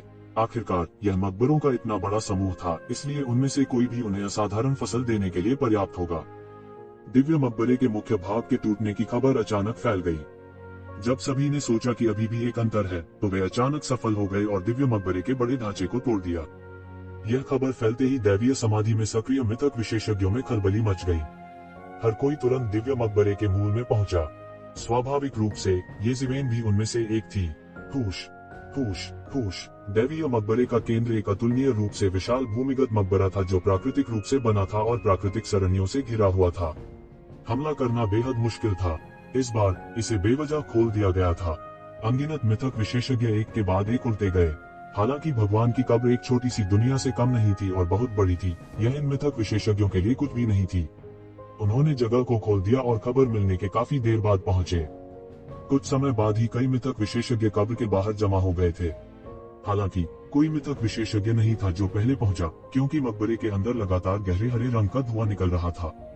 यह धुआं अज्ञात था, लेकिन बेहद भयानक था।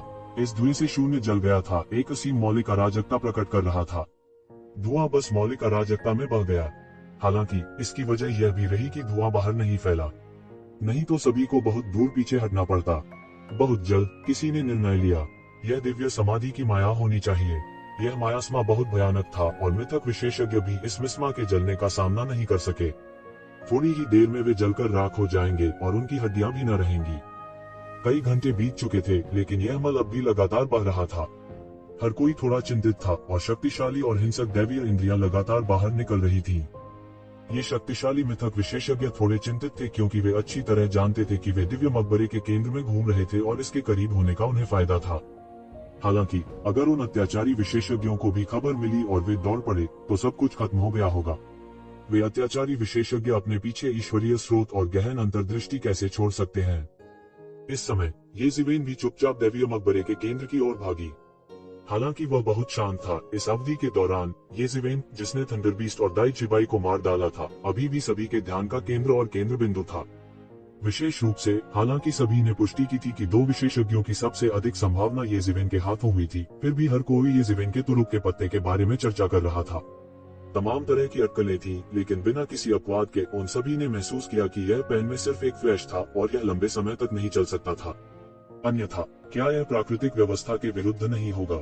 हालांकि उन्होंने इस बार सही अनुमान लगाया। इसे हमेशा के लिए इस्तेमाल करना वास्तव में असंभव था, लेकिन उन्होंने शायद कभी नहीं सोचा था कि एक शिवेन इसे फिर से इस्तेमाल कर सकती है। इसलिए भले ही उसे हजारों सैनिकों का सामना करना पड़े, वह डरता नहीं था। वह हर किसी के ध्यान का केंद्र नहीं बनना चाहता था, लेकिन कुछ लोगों ने जाहिर तौर पर उसे जाने देने का इरादा नहीं किया था। क्या तुम वह इंसान हो, येज़ेवेन?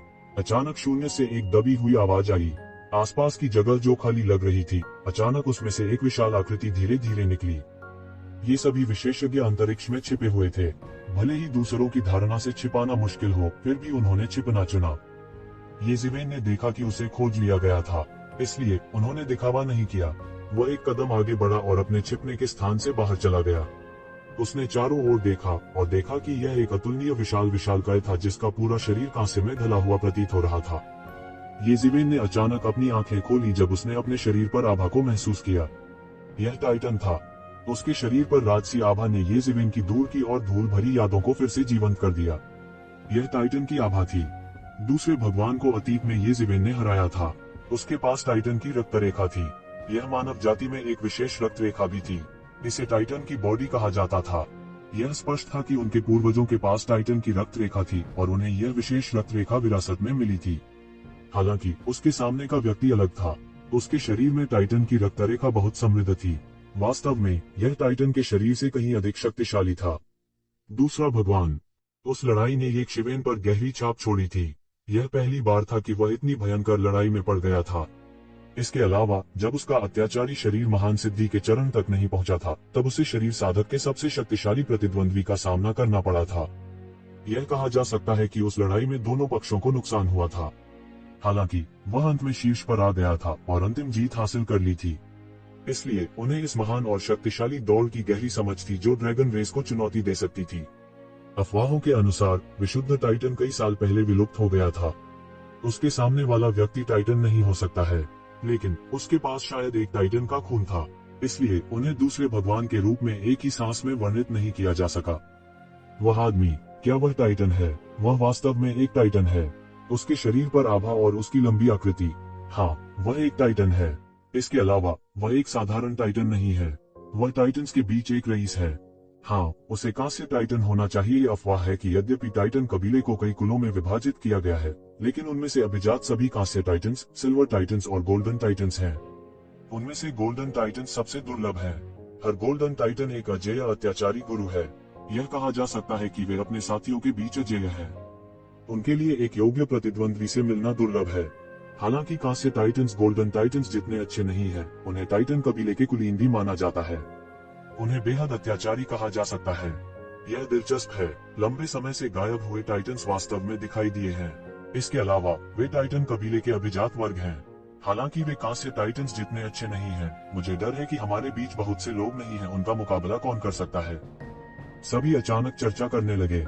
यहाँ तक पौराणिक क्षेत्र में साधना करने वाले ये विशेषज्ञ भी इस पौराणिक जाति के बारे में बहुत उत्सुक थे। टाइटन कबीला भी प्राचीन काल में सबसे अत्याचारी जातियों में से एक था।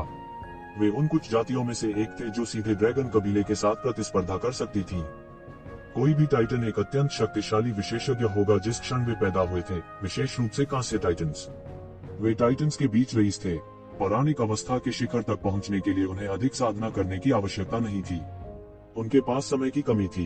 एक बार जब कांस्य टाइटन्स वयस्कता में पहुंच गए, तो वे पौराणिक क्षेत्र के शिखर पर पहुंच गए।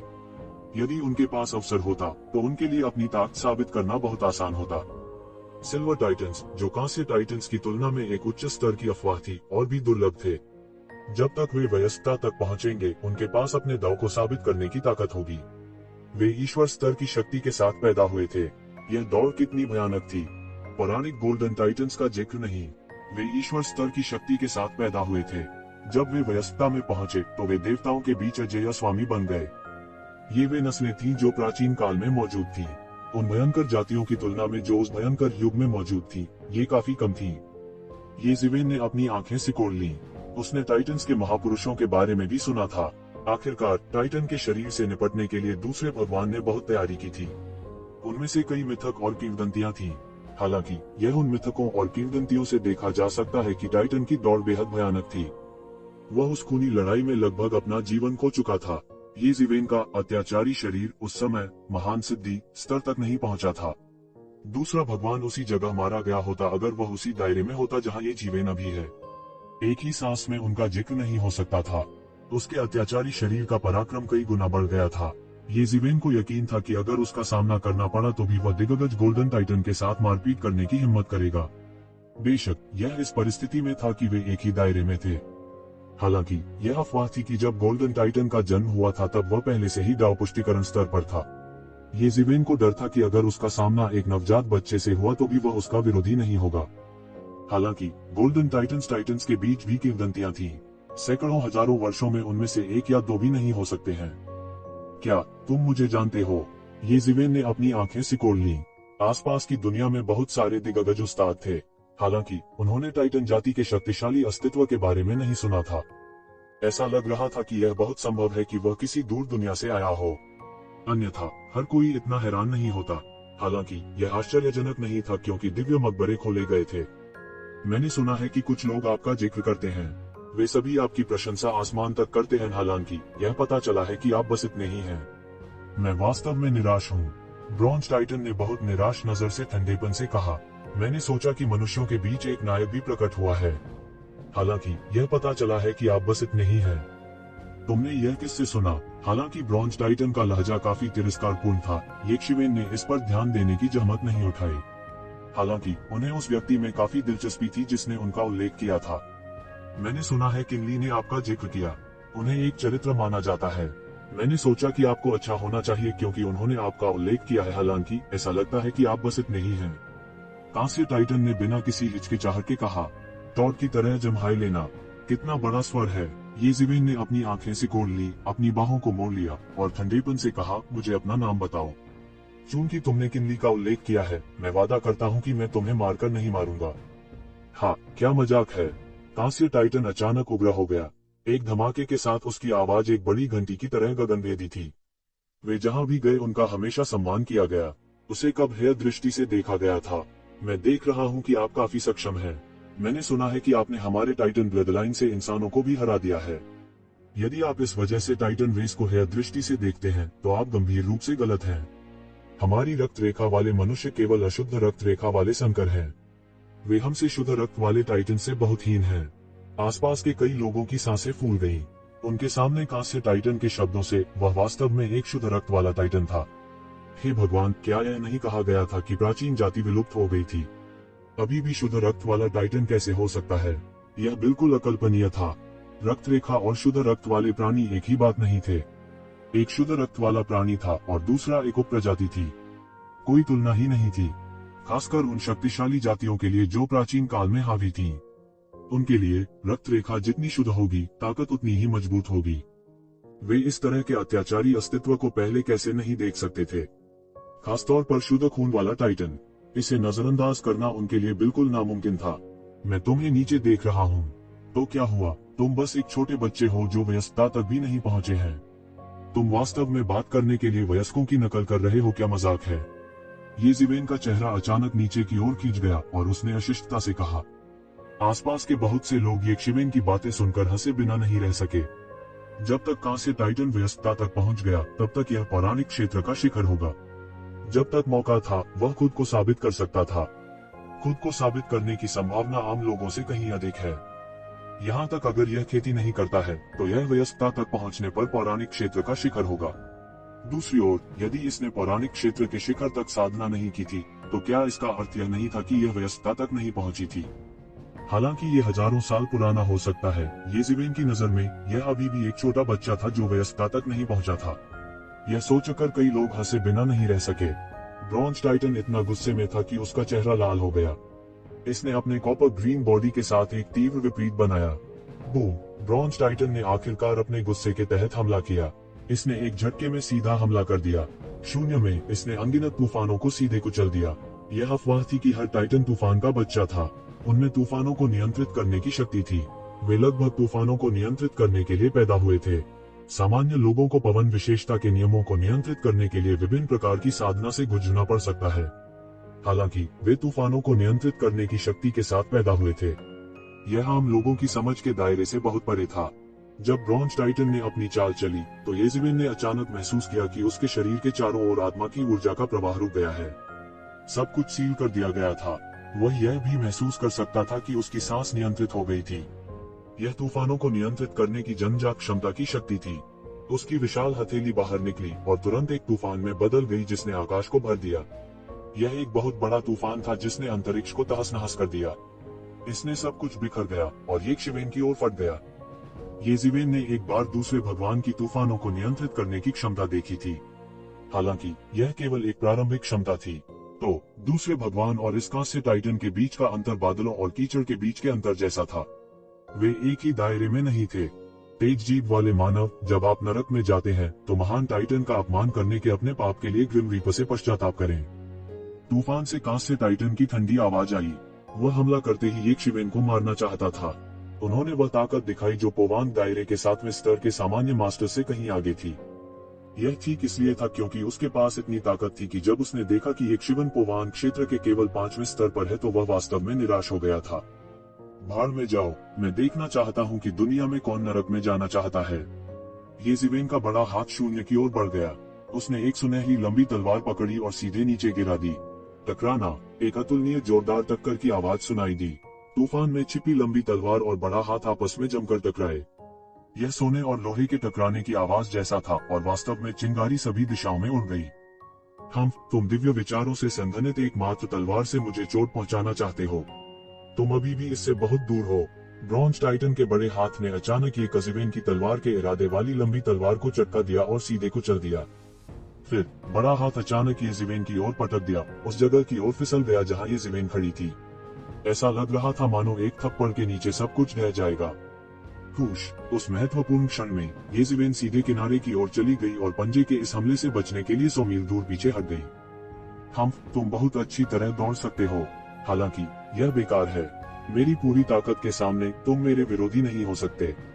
जाओ और अपने पापों के लिए ग्रिम रीपर के पास पश्चाताप करो। उसकी आवाज अभी फीकी भी नहीं पड़ी थी कि एक और बड़ा हाथ अचानक येशिवेन की तरफ आ गया, जो उसे पकड़ने के लिए क्षैतिज रूप से आगे बढ़ चुका था। आपके पास कुछ ताकत है। येशिवेन जल्दी में नहीं थी। वह जरा सा भी नर्वस नहीं था। हालांकि वह अपने दिल में थोड़ा हैरान था। हालांकि उनकी लंबी तलवार संघनित थी, लेकिन यह अतुलनीय रूप से तेज जादुई हथियारों के बराबर थी। यह उन जादुई हथियारों का मुकाबला भी कर सकता था। अब इसे सीधे ब्रॉन्ज टाइटन ने एक हाथ से पकड़ लिया। यह दिखाने के लिए काफी था कि कांस्य टाइटन का भौतिक शरीर वास्तव में असाधारण था। यह दूसरे ईश्वर से तुलना करने से बहुत दूर था जिसके पास केवल कुछ टाइटन रक्त था। लेकिन इसके लिए बस इतना ही है। यदि यह आपके अहंकार का स्रोत है तो मुझे इसे तोड़ने दो। कितना अहंकारी! ब्रॉन्ज टाइटन की आंखें ठंडे मारने के इरादे से भरी हुई थीं। उसकी लड़ाई की भावना आसमान में उड़ गई और उसका खून उबल रहा था। मैं तुम्हें बता दूंगा कि तुम्हारे और मेरे कुलीन के बीच कितना बड़ा अंतर है। मैं तुमसे 10,000 गुना महान पैदा हुआ था। येशिवेन के विपरीत कांस्य टाइटन का जन्म टाइटन्स के बीच एक महान व्यक्ति के रूप में हुआ था। उनका जन्म अधिकांश जातियों को पार करने के लिए हुआ था। उसके पास प्रतिभा और संसाधन थे जो इन जातियों से कहीं अधिक थे। वह इन साधारण जीवन की समझ से परे शक्तिशाली और धनी था। बूम! कांस्य टाइटन का परिवेश तुरंत तूफानों के समुद्र में बदल गया। फिरोजा तूफान ने सब कुछ अपनी चपेट में ले लिया और सब कुछ निगल गया। पूरी प्रक्रिया बेहद भयानक लग रही थी। उसने एक कदम आगे बढ़ाया और आसमान पार कर लिया। वह बहुत तेज नहीं लग रहा था, लेकिन उसने जो आभा बिखेरी वह अटूट थी। वे केवल उन्हें मारने के लिए उसकी प्रतीक्षा कर सकते थे। उनके चेहरे पर एक कुटिल मुस्कान आ गई। उसने येशिवेन की बिल्कुल भी परवाह नहीं की। वो येशिवेन के चेहरे के भाव भी देख सकता था। वह दहाड़ा। उसके चारों ओर का स्थान तूफान से बिखर गया। इस समय वह एक प्राचीन टाइटन की तरह था जो वापस जीवन में आ गया था। उसने एक राज्य बनाया था जो टाइटन किंग का था। यह वह जाति थी जो कभी ईश्वरीय राजाओं के राजा की थी। इस दुनिया में वह सच्चा शासक था। अचानक उसके हाथ में एक काला भाला दिखाई दिया। एक काले अजगर की तरह यह आकाश में बढ़ गया और नीचे गिरते ही अपने रास्ते में आने वाली हर चीज को तोड़ दिया। येशिवेन को पराजित नहीं होना था। उसके हाथ में एक लंबी कृपाण पहले ही दिखाई दे चुकी थी। इसने कई विमानों को तुरंत चकनाचूर कर दिया और मूसलाधार बारिश हुई। बूम! एक अतुलनीय रूप से जोरदार टक्कर की आवाज निकली और एक विशाल मशरूम बादल धीरे धीरे ऊपर उठा। पहले आदान प्रदान ने आकाश को ढहने का कारण बना दिया था। देवताओं के विमान का मकबरा, जो पहले से ही अस्थिर होना शुरू हो गया था, के पतन के हल्के संकेत दिखाई दिए। दोनों कुछ कदम पीछे हटे। ऐसा लग रहा था जैसे वे समान रूप से मेल खाते थे। वे दोनों विशुद्ध रूप से अपने भौतिक शरीरों के साथ प्रतिस्पर्धा कर रहे थे। बहुत अधिक जादुई शक्तियां या मार्शल आर्ट नहीं थे। वे एक दूसरे से आमने सामने लड़ने के लिए बस अपने शक्तिशाली भौतिक शरीरों पर निर्भर थे। चाहे वह कांस्य टाइटन हो या येज़िवेन, उनके भौतिक शरीर अविश्वसनीय रूप से शक्तिशाली थे। खासकर देखने वालों के लिए यह एक अकल्पनीय स्तर पर पहुंच गया था। दोनों बार बार पीछे हटे। ऐसा लग रहा था जैसे येज़िवेन ने अपने शरीर की सारी ताकत उतार दी हो। वह जोर से हंसा। ऐसा कहा जाता है कि टाइटन कबीले के पास एक अद्वितीय शरीर है, लेकिन ऐसा लगता है कि यह सिर्फ इतना ही है। आपका क्षेत्र मुझसे कहीं बेहतर है, लेकिन आप अभी भी जीत नहीं सकते। सभी ने सहमति में सिर हिलाया। वाकई ऐसा था। कोई इसे कैसे भी देखे, यह असाधारण रूप से भयानक था। चाहे वह येज़िवेन हो या कांस्य टाइटन, उनकी भौतिक साधना उपलब्धियां हर किसी की कल्पना से परे थी। यदि कांस्य टाइटन एक प्राकृतिक बाहरी साधना विशेषज्ञ था, तो वह टाइटन्स के बीच एक महान व्यक्ति था। कांस्य टाइटन एक अजेय भौतिक शरीर के साथ पैदा हुआ था। येज़िवेन की काया कैसी है? इतना अत्याचारी कैसे हो सकता है? येज़िवेन की अत्याचारी काया के बारे में सभी ने पहले सुना था, लेकिन वास्तव में कोई नहीं जानता था कि यह कितना अत्याचारी था, और इसकी तुलना करने के लिए उनके पास पर्याप्त संदर्भ बिंदु नहीं थे। लेकिन अब कांस्य टाइटन के साथ एक तुलना के रूप में सब कुछ पूरी तरह से प्रकट लग रहा था। येज़िवेन की तुलना वास्तव में कांस्य टाइटन से की जा सकती थी, जो उससे 2 गुना अधिक था। यह बोधगम्य था कि उसका भौतिक शरीर कांस्य टाइटन के स्तर से बहुत आगे था। कांस्य टाइटन ने उपहास किया। उसके हाथ में भाला अचानक बज गया। उस पर अभी भी प्राचीन युद्ध द्वारा छोड़ी गई हल्की दरारें थी, जिनकी मरम्मत नहीं की जा सकती थी। इन सभी ने संकेत दिया कि इस भाले का एक लंबा इतिहास था, जिसकी आम लोग कल्पना भी नहीं कर सकते थे। यह असीम शक्तिशाली था। यह एक आर्टिफैक्ट भी हो सकता है। स्वोश! भाले की गति कम नहीं हुई। यह एक अजगर की तरह आसमान से कट गया और सीधे येज़िवेन के चेहरे पर जा लगा। येज़िवेन जल्दी में नहीं थी। इमेजेंस इमोर्टल एक्सटर्मिनेटिंग सेबर ने सीधे उसके हाथ में एक आश्चर्यजनक प्रकाश डाला। यह जमकर नीचे गिरा और भाले से टकरा गया। टकराना। दोनों बार बार पीछे हटे। ऐसा लग रहा था कि वे फिर से समान रूप से मेल खाते थे। कांस्य टाइटन, बस इतना ही है। तुम्हारी हिम्मत कैसे हुई मुझे नीचे देखने की? मैं तुम्हें उसी दायरे में मार सकता हूँ जैसे मैं हूँ, येज़िवेन ने आत्मविश्वास से कहा। अवलोकन करने वाले व्यक्ति के शरीर में शास्त्र थोड़ा घूम गया और हिंसक टक्कर के कारण होने वाली सुन्नता की भावना पूरी तरह से समाप्त हो गई थी। सभी में खलबली मच गई। दुनिया में कई वीर थे, हालांकि कितने लोगों ने यह कहने का साहस किया कि वे कांस्य टाइटन को उसी दायरे में आसानी से मार सकते हैं जैसे कि वे अपनी जेब से कुछ निकाल रहे हों। शायद येज़िवेन के अलावा कोई और नहीं था। और सभी की राय में येज़िवेन डींग नहीं मार रही थी। हर किसी को अब येज़िवेन के मुकदमे की कुछ समझ थी। वह पोवान दायरे के 5वें स्तर पर कांस्य टाइटन के साथ पूरी तरह से प्रतिस्पर्धा करने में सक्षम थे। ऐसा युद्ध रिकॉर्ड आसमान को झकझोरने के लिए काफी था। ब्रॉन्ज टाइटन बाहर निकला और शून्य को तोड़ दिया। उसका पूरा शरीर हरे रंग की आकृति की तरह बाहर निकल आया। यह असामान्य रूप से भयानक था। विशाल आभा एक विशाल पर्वत की तरह थी, जो येज़िवेन की ओर भाग रहा था। टकराना। ब्रॉन्ज टाइटन और येज़िवेन के बीच फिर से लड़ाई हुई। दोनों के लड़ने के तरीके बहुत खूबसूरत नहीं थे। यह पूरी तरह से सरल और अपरिष्कृत था। वे एक दूसरे को बलपूर्वक खाने के लिए अपने भौतिक शरीरों पर निर्भर थे। आम लोग इस तरह के हिंसक लड़ाई के तरीकों का बिल्कुल भी सामना नहीं कर सकते थे। हालांकि कांस्य टाइटन का पलड़ा भारी लग रहा था, लेकिन वह पहले से ही गहरे में थोड़ा चिंतित था। जिसके बारे में बोलते हुए उसका साधना क्षेत्र येज़िवेन के साधना क्षेत्र से ऊंचा था। उसका पलड़ा भारी था, लेकिन वो फिर भी येज़िवेन को नहीं हरा सका। यह बस एक बड़ा अपमान था। पलक झपकते ही उन दोनों ने आसमान में हजारों, दसियों हजार वार किए थे। उनकी गति अत्यंत तीव्र थी। उनके अत्यंत अत्याचारी भौतिक निकायों के सामने कोई भी कानून, नियम या डोमेन बेकार थे। मैं अब तुम्हारे साथ नहीं खेलूंगा। मैं मर जाऊंगा। उनमें से 2 अलग हो गए और कांस्य टाइटन अंत में गंभीर दिखे। उसका शरीर पहले से ही तूफानों के देश में बदल गया था, पूरी तरह से उसकी रक्षा कर रहा था। उसके हाथ में कांसे के रंग का भाला सीधे एक झटके में फट गया। उनका पूरा व्यक्तित्व युद्ध के देवता के अवतार जैसा था, हर चीज को तोड़ते हुए सीधे येज़िवेन के सामने पहुंचे। येज़िवेन का ऑरा शील्ड एक पल में पूरी तरह से टूट गया था। तूफान भला। कांस्य टाइटन के साधनों को देखकर हर कोई पूरी तरह से अचंभित रह गया। यह टाइटन कबीले स्टॉर्म स्पीयर की प्रसिद्ध घातक खोई हुई तकनीक है। यह तकनीक पूरी तरह से तूफान की शक्ति को भाले में नियंत्रित करती है, जो पृथ्वी को चकनाचूर कर देती है। ऐसा कहा जाता है कि शक्तिशाली टाइटन्स अकेले देवताओं से लड़ने के लिए स्टॉर्म स्पीयर पर निर्भर थे। बहुत से लोग गुप्त रूप से हैरान थे। उस भयानक शक्ति ने उन्हें लगभग एक चौंकाने वाला खतरा महसूस कराया। अगर वे येज़िवेन की जगह होते तो वे इस तरह के खतरे से कैसे निपटते? और इस समय कुछ ऐसा हुआ जिसकी बहुत से लोगों को उम्मीद नहीं थी। स्टॉर्म स्पीयर का सामना करते हुए जो सीधे नीचे गिर रहा था, ये शिवेन बिल्कुल भी नहीं हिला। वह बिल्कुल नहीं हिला। एक पल में वह सीधे एक हाथ से बाहर पहुंचे और उसे पकड़ लिया।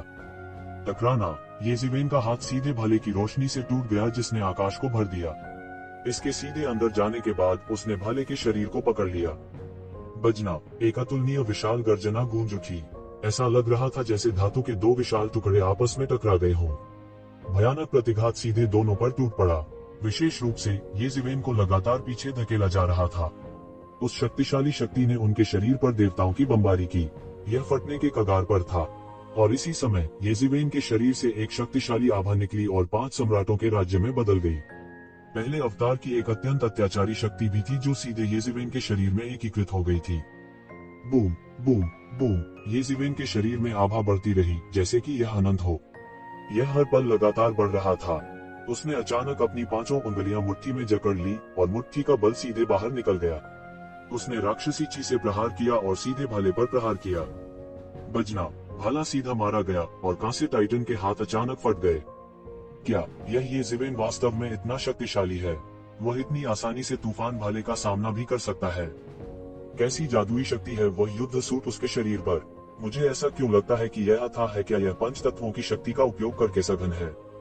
ऐसा लगता है कि मैंने इस 5 एलिमेंट्स बैटल सूट के बारे में पहले सुना है। यह 5 एलिमेंट्स बैटल सूट है। अतीत में एक अद्वितीय गुरु थे, 5 एलिमेंट्स सुप्रीम। ऐसा लगता है कि उन्होंने इस तरह की तकनीक की खेती की है। हाँ, मुझे याद है अब। ये जिवेन के 5 एम्परर्स बैटल सूट को मूल रूप से पहले कभी नहीं देखा गया था। हालांकि उपस्थित अधिकांश लोग पौराणिक गुरु थे। उनमें से कई पुराने राक्षस थे जो दसियों हजार वर्षों तक जीवित रहे थे। उन्हें निश्चित रूप से अनुभवी और ज्ञानी कहा जा सकता है। स्वाभाविक रूप से वे असाधारण थे। यह कैसे संभव है? कांस्य टाइटन इस पर विश्वास नहीं कर सका। उनका स्टॉर्म स्पीयर सीधे हिल गया। ये शिवेन की ताकत अचानक इतनी कैसे बढ़ गई? क्या ऐसा हो सकता है कि उसने अभी अपनी पूरी ताकत का इस्तेमाल नहीं किया? पहले वह केवल अपनी शारीरिक शक्ति से लड़ रहा था। समान स्तर के साधारण मास्टर्स को हराने के लिए यह पर्याप्त से अधिक था, लेकिन वह ये शिवेन के हाथों में बढ़त हासिल नहीं कर सका। हालांकि इस तरह की पूरी तरह से अलग स्तर की लड़ाकू शक्ति को एक बार में भड़काना बिल्कुल असंभव था। क्या तुम अभी भी नहीं समझे? मैं अभी अभी अभ्यास कर रहा था। अब मैं गंभीर होने जा रहा हूँ। ये जिवेन मंद मंद मुस्कुराए। वह अभी अभी अपने प्रदर्शन से स्वाभाविक रूप से संतुष्ट थे। दैवीय शक्ति के बपतिस्मा के बाद उनका भौतिक शरीर एक उच्च स्तर का था। यह मूल सोने के पानी वाले अत्याचारी रूप से भी अधिक क्रूर था। अन्यथा वह ब्रॉन्ज टाइटन के साथ प्रतिस्पर्धा करने में सक्षम नहीं होता, जो शारीरिक शक्ति में अच्छा था जबकि उससे 2 क्षेत्र नीचे था। अभ्यास। कांस्य टाइटन का चेहरा अचानक असामान्य रूप से बदसूरत हो गया। उसे वास्तव में हेय दृष्टि से देखा जा रहा था और यह इस हद तक था। यह अब उसे नीचे नहीं देख रहा था, यह बस उसे नीचे देख रहा था। यदि वह अपनी पूरी शक्ति का प्रयोग न भी करे तो भी वह उसका कुछ नहीं बिगाड़ पाएगा। यह ऐसी मानसिकता थी जिसने कांस्य टाइटन को, जो हमेशा घमंडी उभर रहा था, बना दिया। यह ठीक होता अगर ये शिवेन एक अद्वितीय प्रतिभाशाली व्यक्ति होता जो कई वर्षों से उसकी आंखों में प्रसिद्ध था। हालांकि यह जिवेन किस गांव से आई थी? अगर उसने किमली से नहीं सुना होता तो उसे नहीं पता होता कि यह आदमी कहां से आया है। ये शिवेन ठंडेपन से मुस्कुराए। अगर वह यह सत्यापित नहीं करना चाहता था कि वह अभी किस स्तर पर पहुंचा है, तो वह इतना उतावला कैसे हो सकता है? अपने भौतिक शरीर के संदर्भ में वह लगभग अजेय था। वह अकेले अपने भौतिक शरीर से उसी क्षेत्र के विशेषज्ञों को हरा सकता था। इसकी वजह यह भी थी कि मूल रूप से कोई भी उनका शारीरिक रूप से सामना नहीं कर सकता था। इसके अलावा उन्होंने अपने भौतिक शरीर को दैवीय शक्ति से शुद्ध किया था और आगे सुधार किया था। इस पहलू में केवल यह कांस्य टाइटन ही उसका मुकाबला कर सकता था। यह एक दुर्लभ अवसर था, इसलिए उन्होंने इसे आजमाया। बूम! जैसे ही वह बोला, ये शिवेन के शरीर का आभामंडल फिर से बदल गया। यह जमीन से उठने वाले ऊंचे पहाड़ की तरह था। उनका आभामंडल अचानक बहुत बढ़ गया। उन्होंने एक मुक्का मारा। इस पंच का पहला इरादा सीधे शहर में बदल गया। पूरा शहर लाल धूल में डूबा हुआ था, सीधे नश्वर दुनिया को साफ कर रहा था। इसने मौके पर ही कांस्य टाइटन की ओर विस्फोट कर दिया। मुट्ठी पुनर्जन्म के 6 रास्ते। यह एकमात्र मानव पाथ फिस्ट था जिसे उसने पुनर्जन्म फिस्ट के 6 पाथ्स में से सीखा था। जब पुनर्जन्म के 6 मार्गों को जोड़ा गया तो यह सर्वोच्च सम्राट स्तर के अद्वितीय कौशल का एक पूर्ण सेट था। हालांकि दूसरी ओर इसे मुट्ठी की तकनीकों के 6 सेटों में भी विभाजित किया जा सकता है। मुट्ठी की तकनीकों के किसी भी सेट को एक शीर्ष स्तर के अद्वितीय कौशल भी कहा जा सकता है। ये जिवेन ने केवल मोटे तौर पर इसमें महारत हासिल की थी, लेकिन इसकी शक्ति पहले से ही अद्भुत थी। उनके मुट्ठी तकनीक अवतार की सक्रियता के तहत यह चौंकाने वाली शक्ति के साथ फूट पड़ा। बूम! एक पल में कांस्य टाइटन के चारों ओर का तूफान ढह गया। जिस तूफानी दुनिया को उसने बड़ी मेहनत से बनाया था, वह एक पल में ढह गई। ये जिवेन की ह्यूमन पाथ फिस्ट को बिल्कुल भी नहीं रोक सका। उसे उड़ा दिया गया। उसका पूरा शरीर फट रहा था। ह्यूमन पाथ फिस्ट की उड़ती हुई लाल धूल से उसे यह नुकसान हुआ था। यह बढ़ती लाल धूल मानव जाति की इच्छा थी। इतनी सारी मानवीय इच्छाओं के संघनित होने के साथ यह लगभग स्वर्ग की इच्छा के बराबर थी। स्वर्ग की इच्छा का मुकाबला कौन कर सकता है? यह ह्यूमन पाथ फिस्ट का गहरा अर्थ था। ये जिवेन को वर्तमान में इसकी केवल एक मोटी समझ थी। वह केवल मानव जाति के पवित्र शहर को नष्ट करने में कामयाब रहा था। हालांकि वह मानव जाति के पवित्र शहर को विस्फोट से उड़ाने में सक्षम होगा जब वह एक कदम और आगे बढ़ जाएगा और उच्च स्तर की महारत हासिल कर लेगा। यह पुनर्जन्म मुट्ठी के 6 पत्तों की सच्ची शक्ति थी। कांस्य टाइटन जमीन पर गिर गया और एक बड़ा गड्ढा तोड़ दिया। उसने कुछ और रक्त उगल दिया जिसमें स्वर्ण दिव्यता थी। वह पहले से ही एक देवता बनने के लिए विकसित हो चुका था।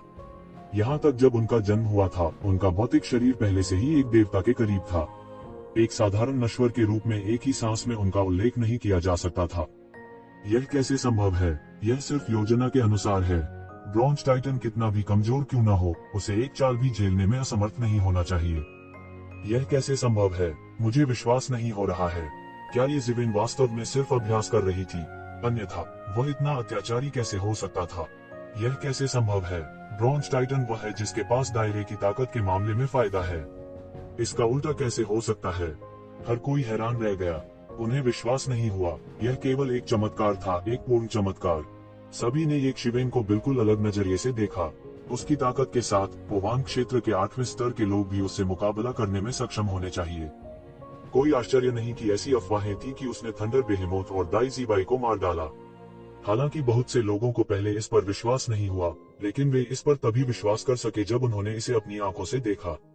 हालांकि वे अभी भी नहीं जानते थे कि उसने किस तरीके का इस्तेमाल किया। वे यह मानने लगे कि शायद उसने खुद ही ऐसा किया होगा। ऐसा नहीं था कि बहुत से लोगों ने अनुमान लगाया था कि उसने येमो की शक्ति उधार ली थी। गर्जन! इस समय कांस्य टाइटन जिसके बारे में सोचा गया था कि वह हार गया था, ने अचानक छलांग लगा दी। उसके शरीर से एक पृथ्वी टूटने वाली टाइटन शक्ति निकली। हरे तूफान की शक्ति में स्वर्ण दैवीय शक्ति समाहित थी। उसने अपने शरीर में रक्त जला दिया और उसका पूरा शरीर तुरंत टाइटन रियल बॉडी में बदल गया। वह अचानक बहुत विशाल हो गया।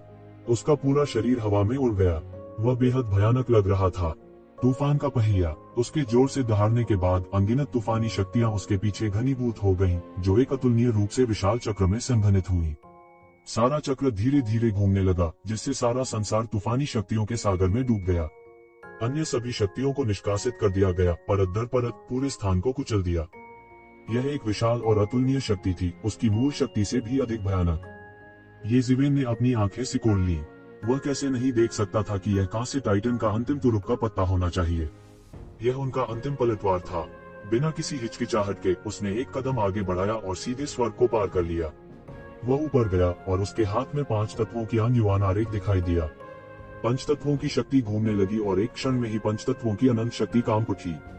शून्य में यह एक शक्तिशाली धारा में बदल गया और सीधे तूफान के पहिए के शरीर को नष्ट कर दिया। बूम! एक विशाल गर्जना हुई और 5 तत्वों की शक्ति के तहत अद्भुत शक्ति के साथ तूफान का पहिया फट गया। हालांकि इसने अभी पलटवार करना शुरू किया था और यह सीधे टूट गया था। ये जिवेन की विरोधी बिल्कुल भी नहीं थी।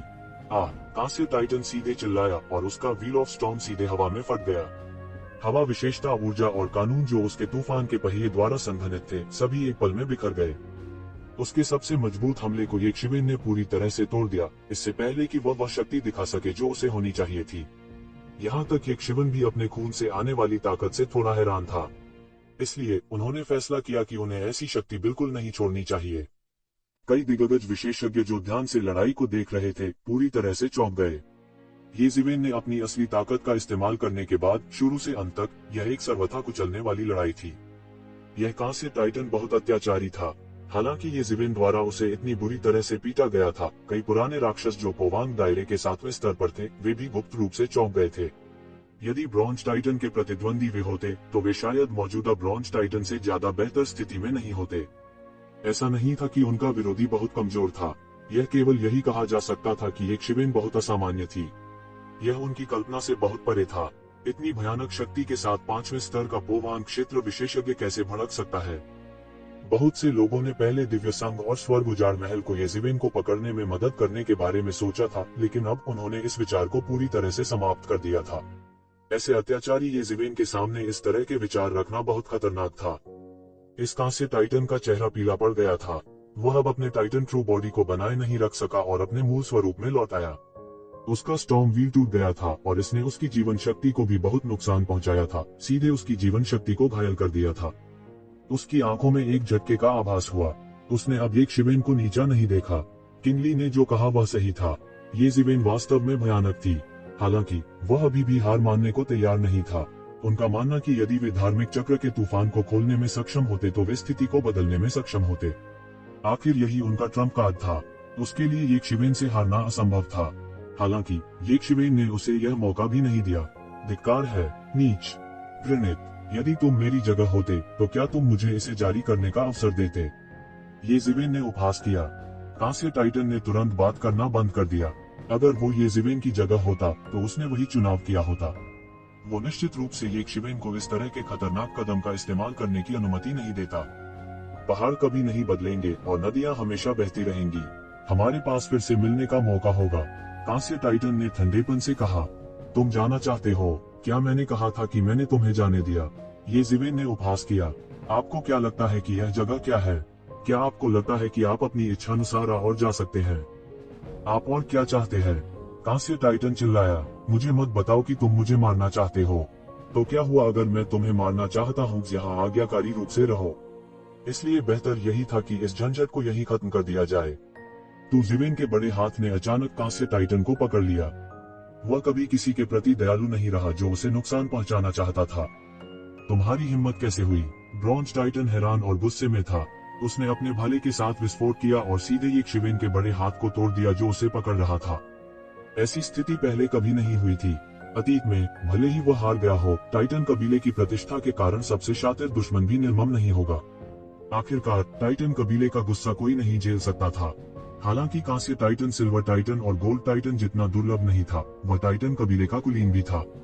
वह टाइटन कबीले का मुख्य बल भी था। यदि वह मर गया तो यह निश्चित रूप से टाइटन कबीले के पूर्ण क्रोध का कारण बनेगा। तो क्या हुआ? अगर तुम मुझे मारना चाहते हो तो तुम्हें कीमत चुकाने के लिए तैयार रहना चाहिए। येज़िवेन चिल्लाया और एक मुहर चिकोटी काटने लगा। Rippling mountain seal. इस समय कांस्य टाइटन की आंखें डरावनी हो गईं। वो एक शिवेन के सामने तैरती सील से एक बेहद खतरनाक एहसास महसूस कर सकता था। ओशन सील को उल्टना। इस समय कांस्य टाइटन ने देरी करने की हिम्मत नहीं की। उसने एक बड़ा स्क्रॉल निकाला और उसे कुचल दिया। आकाश में एक विशाल पोर्टल दिखाई दिया। आकाश की मोहर पलटना। उसने पहले ही स्काई फ्लिपिंग सील को संघनित कर दिया था, लेकिन येज़िवेन का इसे जारी करने का कोई इरादा नहीं था। यह बोधगम्य था कि वह अभी भी एक और भी भयानक कदम को संघनित कर रहा था। यह कांस्य टाइटन कैसे नहीं जान सकता था? उसने संकोच नहीं किया। हालांकि वह अनिच्छुक था, फिर भी स्थिति उससे कहीं अधिक मजबूत थी। जब वह चील के नीचे था तो उसे अपना सिर झुकाना पड़ा। वह तुरंत कूद गया और टेलीपोर्टेशन पोर्टल में भाग गया।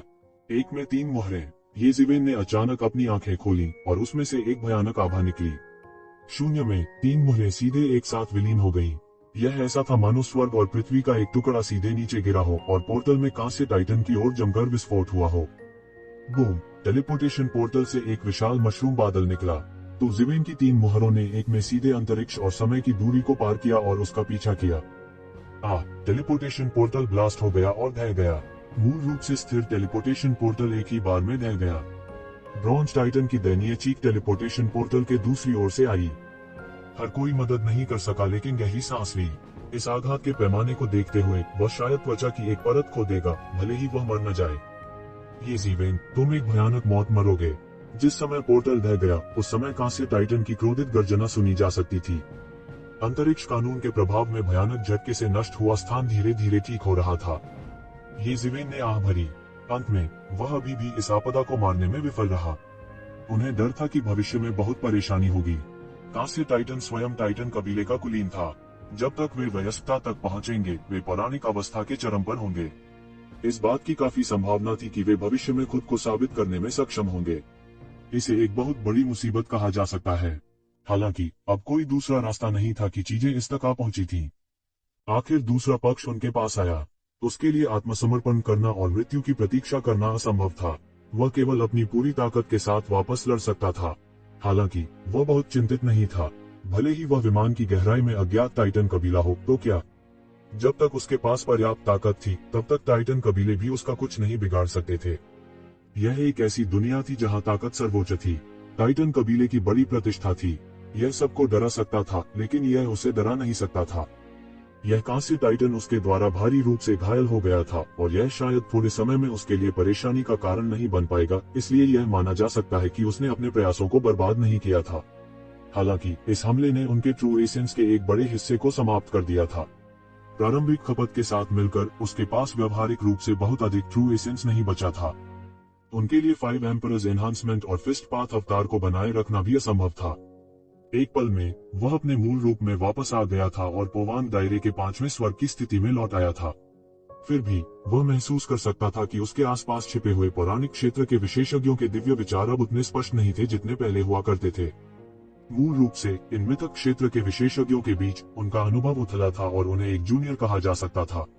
स्वाभाविक रूप से ये लोग उसके बारे में बहुत अधिक नहीं सोचेंगे, लेकिन अभी अभी की लड़ाई ने उनके बारे में उनकी राय पूरी तरह बदल दी थी। उसे जूनियर मानने की हिम्मत कौन करेगा? हालांकि वह अभी अस्तित्व के चरम पर नहीं था, यह केवल कुछ समय की बात थी। जब तक उसे पर्याप्त समय दिया गया, वह निश्चित रूप से एक दिन पृथ्वी टूटने के स्तर तक बढ़ जाएगा। ईश्वरीय मिलन और स्वर्ग बंजर भूमि महल के अलावा और कौन एक उभरते हुए सितारे को भड़काने के लिए तैयार होगा जो पहले से ही बहुत मजबूत था और भविष्य में और भी अधिक क्षमता रखता था। ये शिवेन के आराम करने का इंतजार नहीं कर रहा था। शून्य से कुछ प्रश्नवाचक और असामान्य रूप से ठंडी आवाज आई। लगभग जैसे ही उन्होंने बोलना समाप्त किया, धीरे धीरे भीड़ के सामने एक आकृति प्रकट हुई। यह 9 स्वर्गों के ऊपर प्रतीत होने वाली आभा वाला एक युवक था। वह एक चट्टान की तरह था जो 90,000 मील आकाश में उड़ गया। उसकी टकटकी एक चील की तरह तेज थी और उसके शरीर में एक अंतहीन ऐश्वर्य था। उसकी सारी शक्ति एक विशाल आभा में घनीभूत हो गई जिसने एक पल में येशिवेन को घेर लिया। दिव्य संघ के नेता येशिवेन ने जबरदस्ती कुचलने वाली आभा का सामना किया और इस व्यक्ति का नाम शब्दशः उगल दिया। यह सही है, यह व्यक्ति दिव्य संघ का नेता था जिसे व्यापक रूप से हुआन विश्व में नंबर 1 विशेषज्ञ के रूप में मान्यता प्राप्त थी। उन्हें डीओ सत्यापन क्षेत्र के नीचे नंबर 1 विशेषज्ञ के रूप में जाना जाता था। उस युग में जब देवता प्रकट नहीं हुए, उन्हें आसपास की दुनिया में नंबर 1 विशेषज्ञ के रूप में पहचाना गया। हजारों साल पहले वह एक टूटते सितारे की तरह उठे थे और एक शक्तिशाली संगठन जो पूरी दुनिया में प्रसिद्ध था, दिव्य संघ की स्थापना की थी। उन्होंने स्वर्ग बंजर भूमि पैलेस, स्वर्गीय बादल शहर और अन्य अधिपतियों के रूप में एक ही सांस में दिव्य संघ का उल्लेख करने की अनुमति दी थी। उन्होंने अकेले ही ईश्वरीय मिलन को इस मुकाम तक पहुंचाया था। उन्हें एक अद्वितीय और महत्वाकांक्षी व्यक्ति माना जा सकता है। इससे भी महत्वपूर्ण बात यह है कि इस विशाल दैवीय मिलन ने वास्तव में केवल उन्हें देवता बनने में मदद की थी। यहाँ तक कि येशिवेन भी भावनाओं से भरी आह भरने से खुद को रोक नहीं सकी। वह वास्तव में एक उत्कृष्ट और असाधारण व्यक्ति थे। जिस क्लोन अवतार का उसने पहले इस्तेमाल किया था, उसकी तुलना उसके मुख्य शरीर से नहीं की जा सकती थी, इसलिए यह उसे इतना भारी दबाव नहीं दे सकता था। इसके अलावा उसे येमो द्वारा नष्ट किए जाने से पहले डिवाइन यूनियन के क्लोन अवतार से ज्यादा दबाव महसूस नहीं हुआ था। हालांकि येमो अब आसपास नहीं था, इसलिए वह केवल खुद पर भरोसा कर सकता था।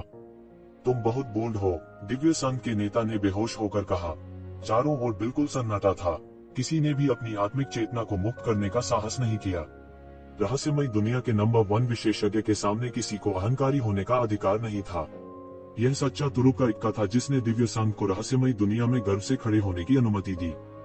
ईश्वरीय संघ को केवल कुछ हजार वर्षों के लिए स्थापित किया गया था, इसलिए स्वाभाविक रूप से इसकी तुलना अत्याचारी हेवन वेस्टलैंड पैलेस से नहीं की जा सकती थी, जो एक विशाल व्यक्ति था जिसने अनगिनत वर्षों तक रहस्यमय दुनिया पर शासन किया था। हालांकि यह ऐसे अत्याचारी व्यक्ति पर भरोसा करके सार्वजनिक रूप से मान्यता प्राप्त अद्वितीय अधिपति बनने में सक्षम था, एक ऐसा अस्तित्व जो ज्ञात दुनिया में अजेय था। यहाँ तक कि हेवन वेस्टलैंड पैलेस मास्टर जैसे शक्तिशाली व्यक्ति को भी यह स्वीकार करना पड़ा कि ईश्वरीय संघ का नेता थोड़ा मजबूत लग रहा था। भले ही वे दोनों पौराणिक विशेषज्ञ थे, फिर भी वे उसे एक देवता के रूप में सम्मान दिए बिना नहीं रह सकते थे। आप मुझसे बहुत मिलते जुलते हैं, लेकिन यह अफसोस की बात है कि आपका विरोधी मैं हूँ, द डिवाइन यूनियन लीडर ने जोड़ा। सब दंग रह गए। कई लोगों ने येशिवेन की तुलना कई साल पहले के दिव्य संघ के नेता से की थी। हालांकि यह केवल कई दर्शकों की राय थी। ऐसा लग रहा था कि येज़ेवेन की कई साल पहले के दिव्य संघ के नेता से तुलना करना पहली बार था जब दिव्य संघ के नेता ने इसे स्वीकार किया था। शायद यह आखिरी बार भी होगा। किसी को विश्वास नहीं था कि दिव्य संघ के नेता द्वारा लक्षित किए जाने के बाद वह बच पाएगा। वास्तव में यदि येज़ेवेन ने दिव्य संघ के नेता को नाराज नहीं किया होता तो शायद वह एक दिन पृथ्वी को तोड़ देने वाले स्तर तक बढ़ गया होता और वर्तमान दिव्य संघ नेता के बराबर हो गया होता। येज़ेवेन ने ठंडी मुस्कान दी और कहा, हालांकि मैंने इसे नहीं चुना, लेकिन कोई नहीं जानता कि असली विजेता कौन है, ठीक है? अच्छा। दिव्य संघ के नेता ने 3 बार अच्छा शब्द दोहराया। वह येज़ेवेन की चमत्कारी वापसी के लिए उसका मजाक नहीं उड़ा रहा था, लेकिन वह वास्तव में उसकी प्रशंसा कर रहा था। आप वास्तव में बहुत अच्छे हैं। आपके पास एक अजेय विश्वास और महान भाग्य है। आपकी भविष्य की उपलब्धियां असीम होंगी, लेकिन यह अफसोस की बात है कि आप आज यहाँ गिरेंगे। ये मो नाम का व्यक्ति आपके साथ नहीं है ना? येज़ेवेन तुरंत समझ गए कि डिवाइन यूनियन के नेता ने उनसे बहुत कुछ कहा था, लेकिन सीधे उन पर हमला नहीं किया था क्योंकि वह ये मो के अस्तित्व से डरते थे। जहाँ तक ज़ेवेन की बात है तो डिवाइन यूनियन के नेता ने शायद उसकी बिल्कुल भी परवाह नहीं की। आप अनुमान क्यों नहीं लगाते? येज़ेवेन हंसी। ऐसा लगता है जैसे वह वास्तव में आसपास नहीं है। दिव्य संघ नेता ने बेहोश होकर कहा, मूल रूप से मैं उससे भी छुटकारा पाना चाहता था।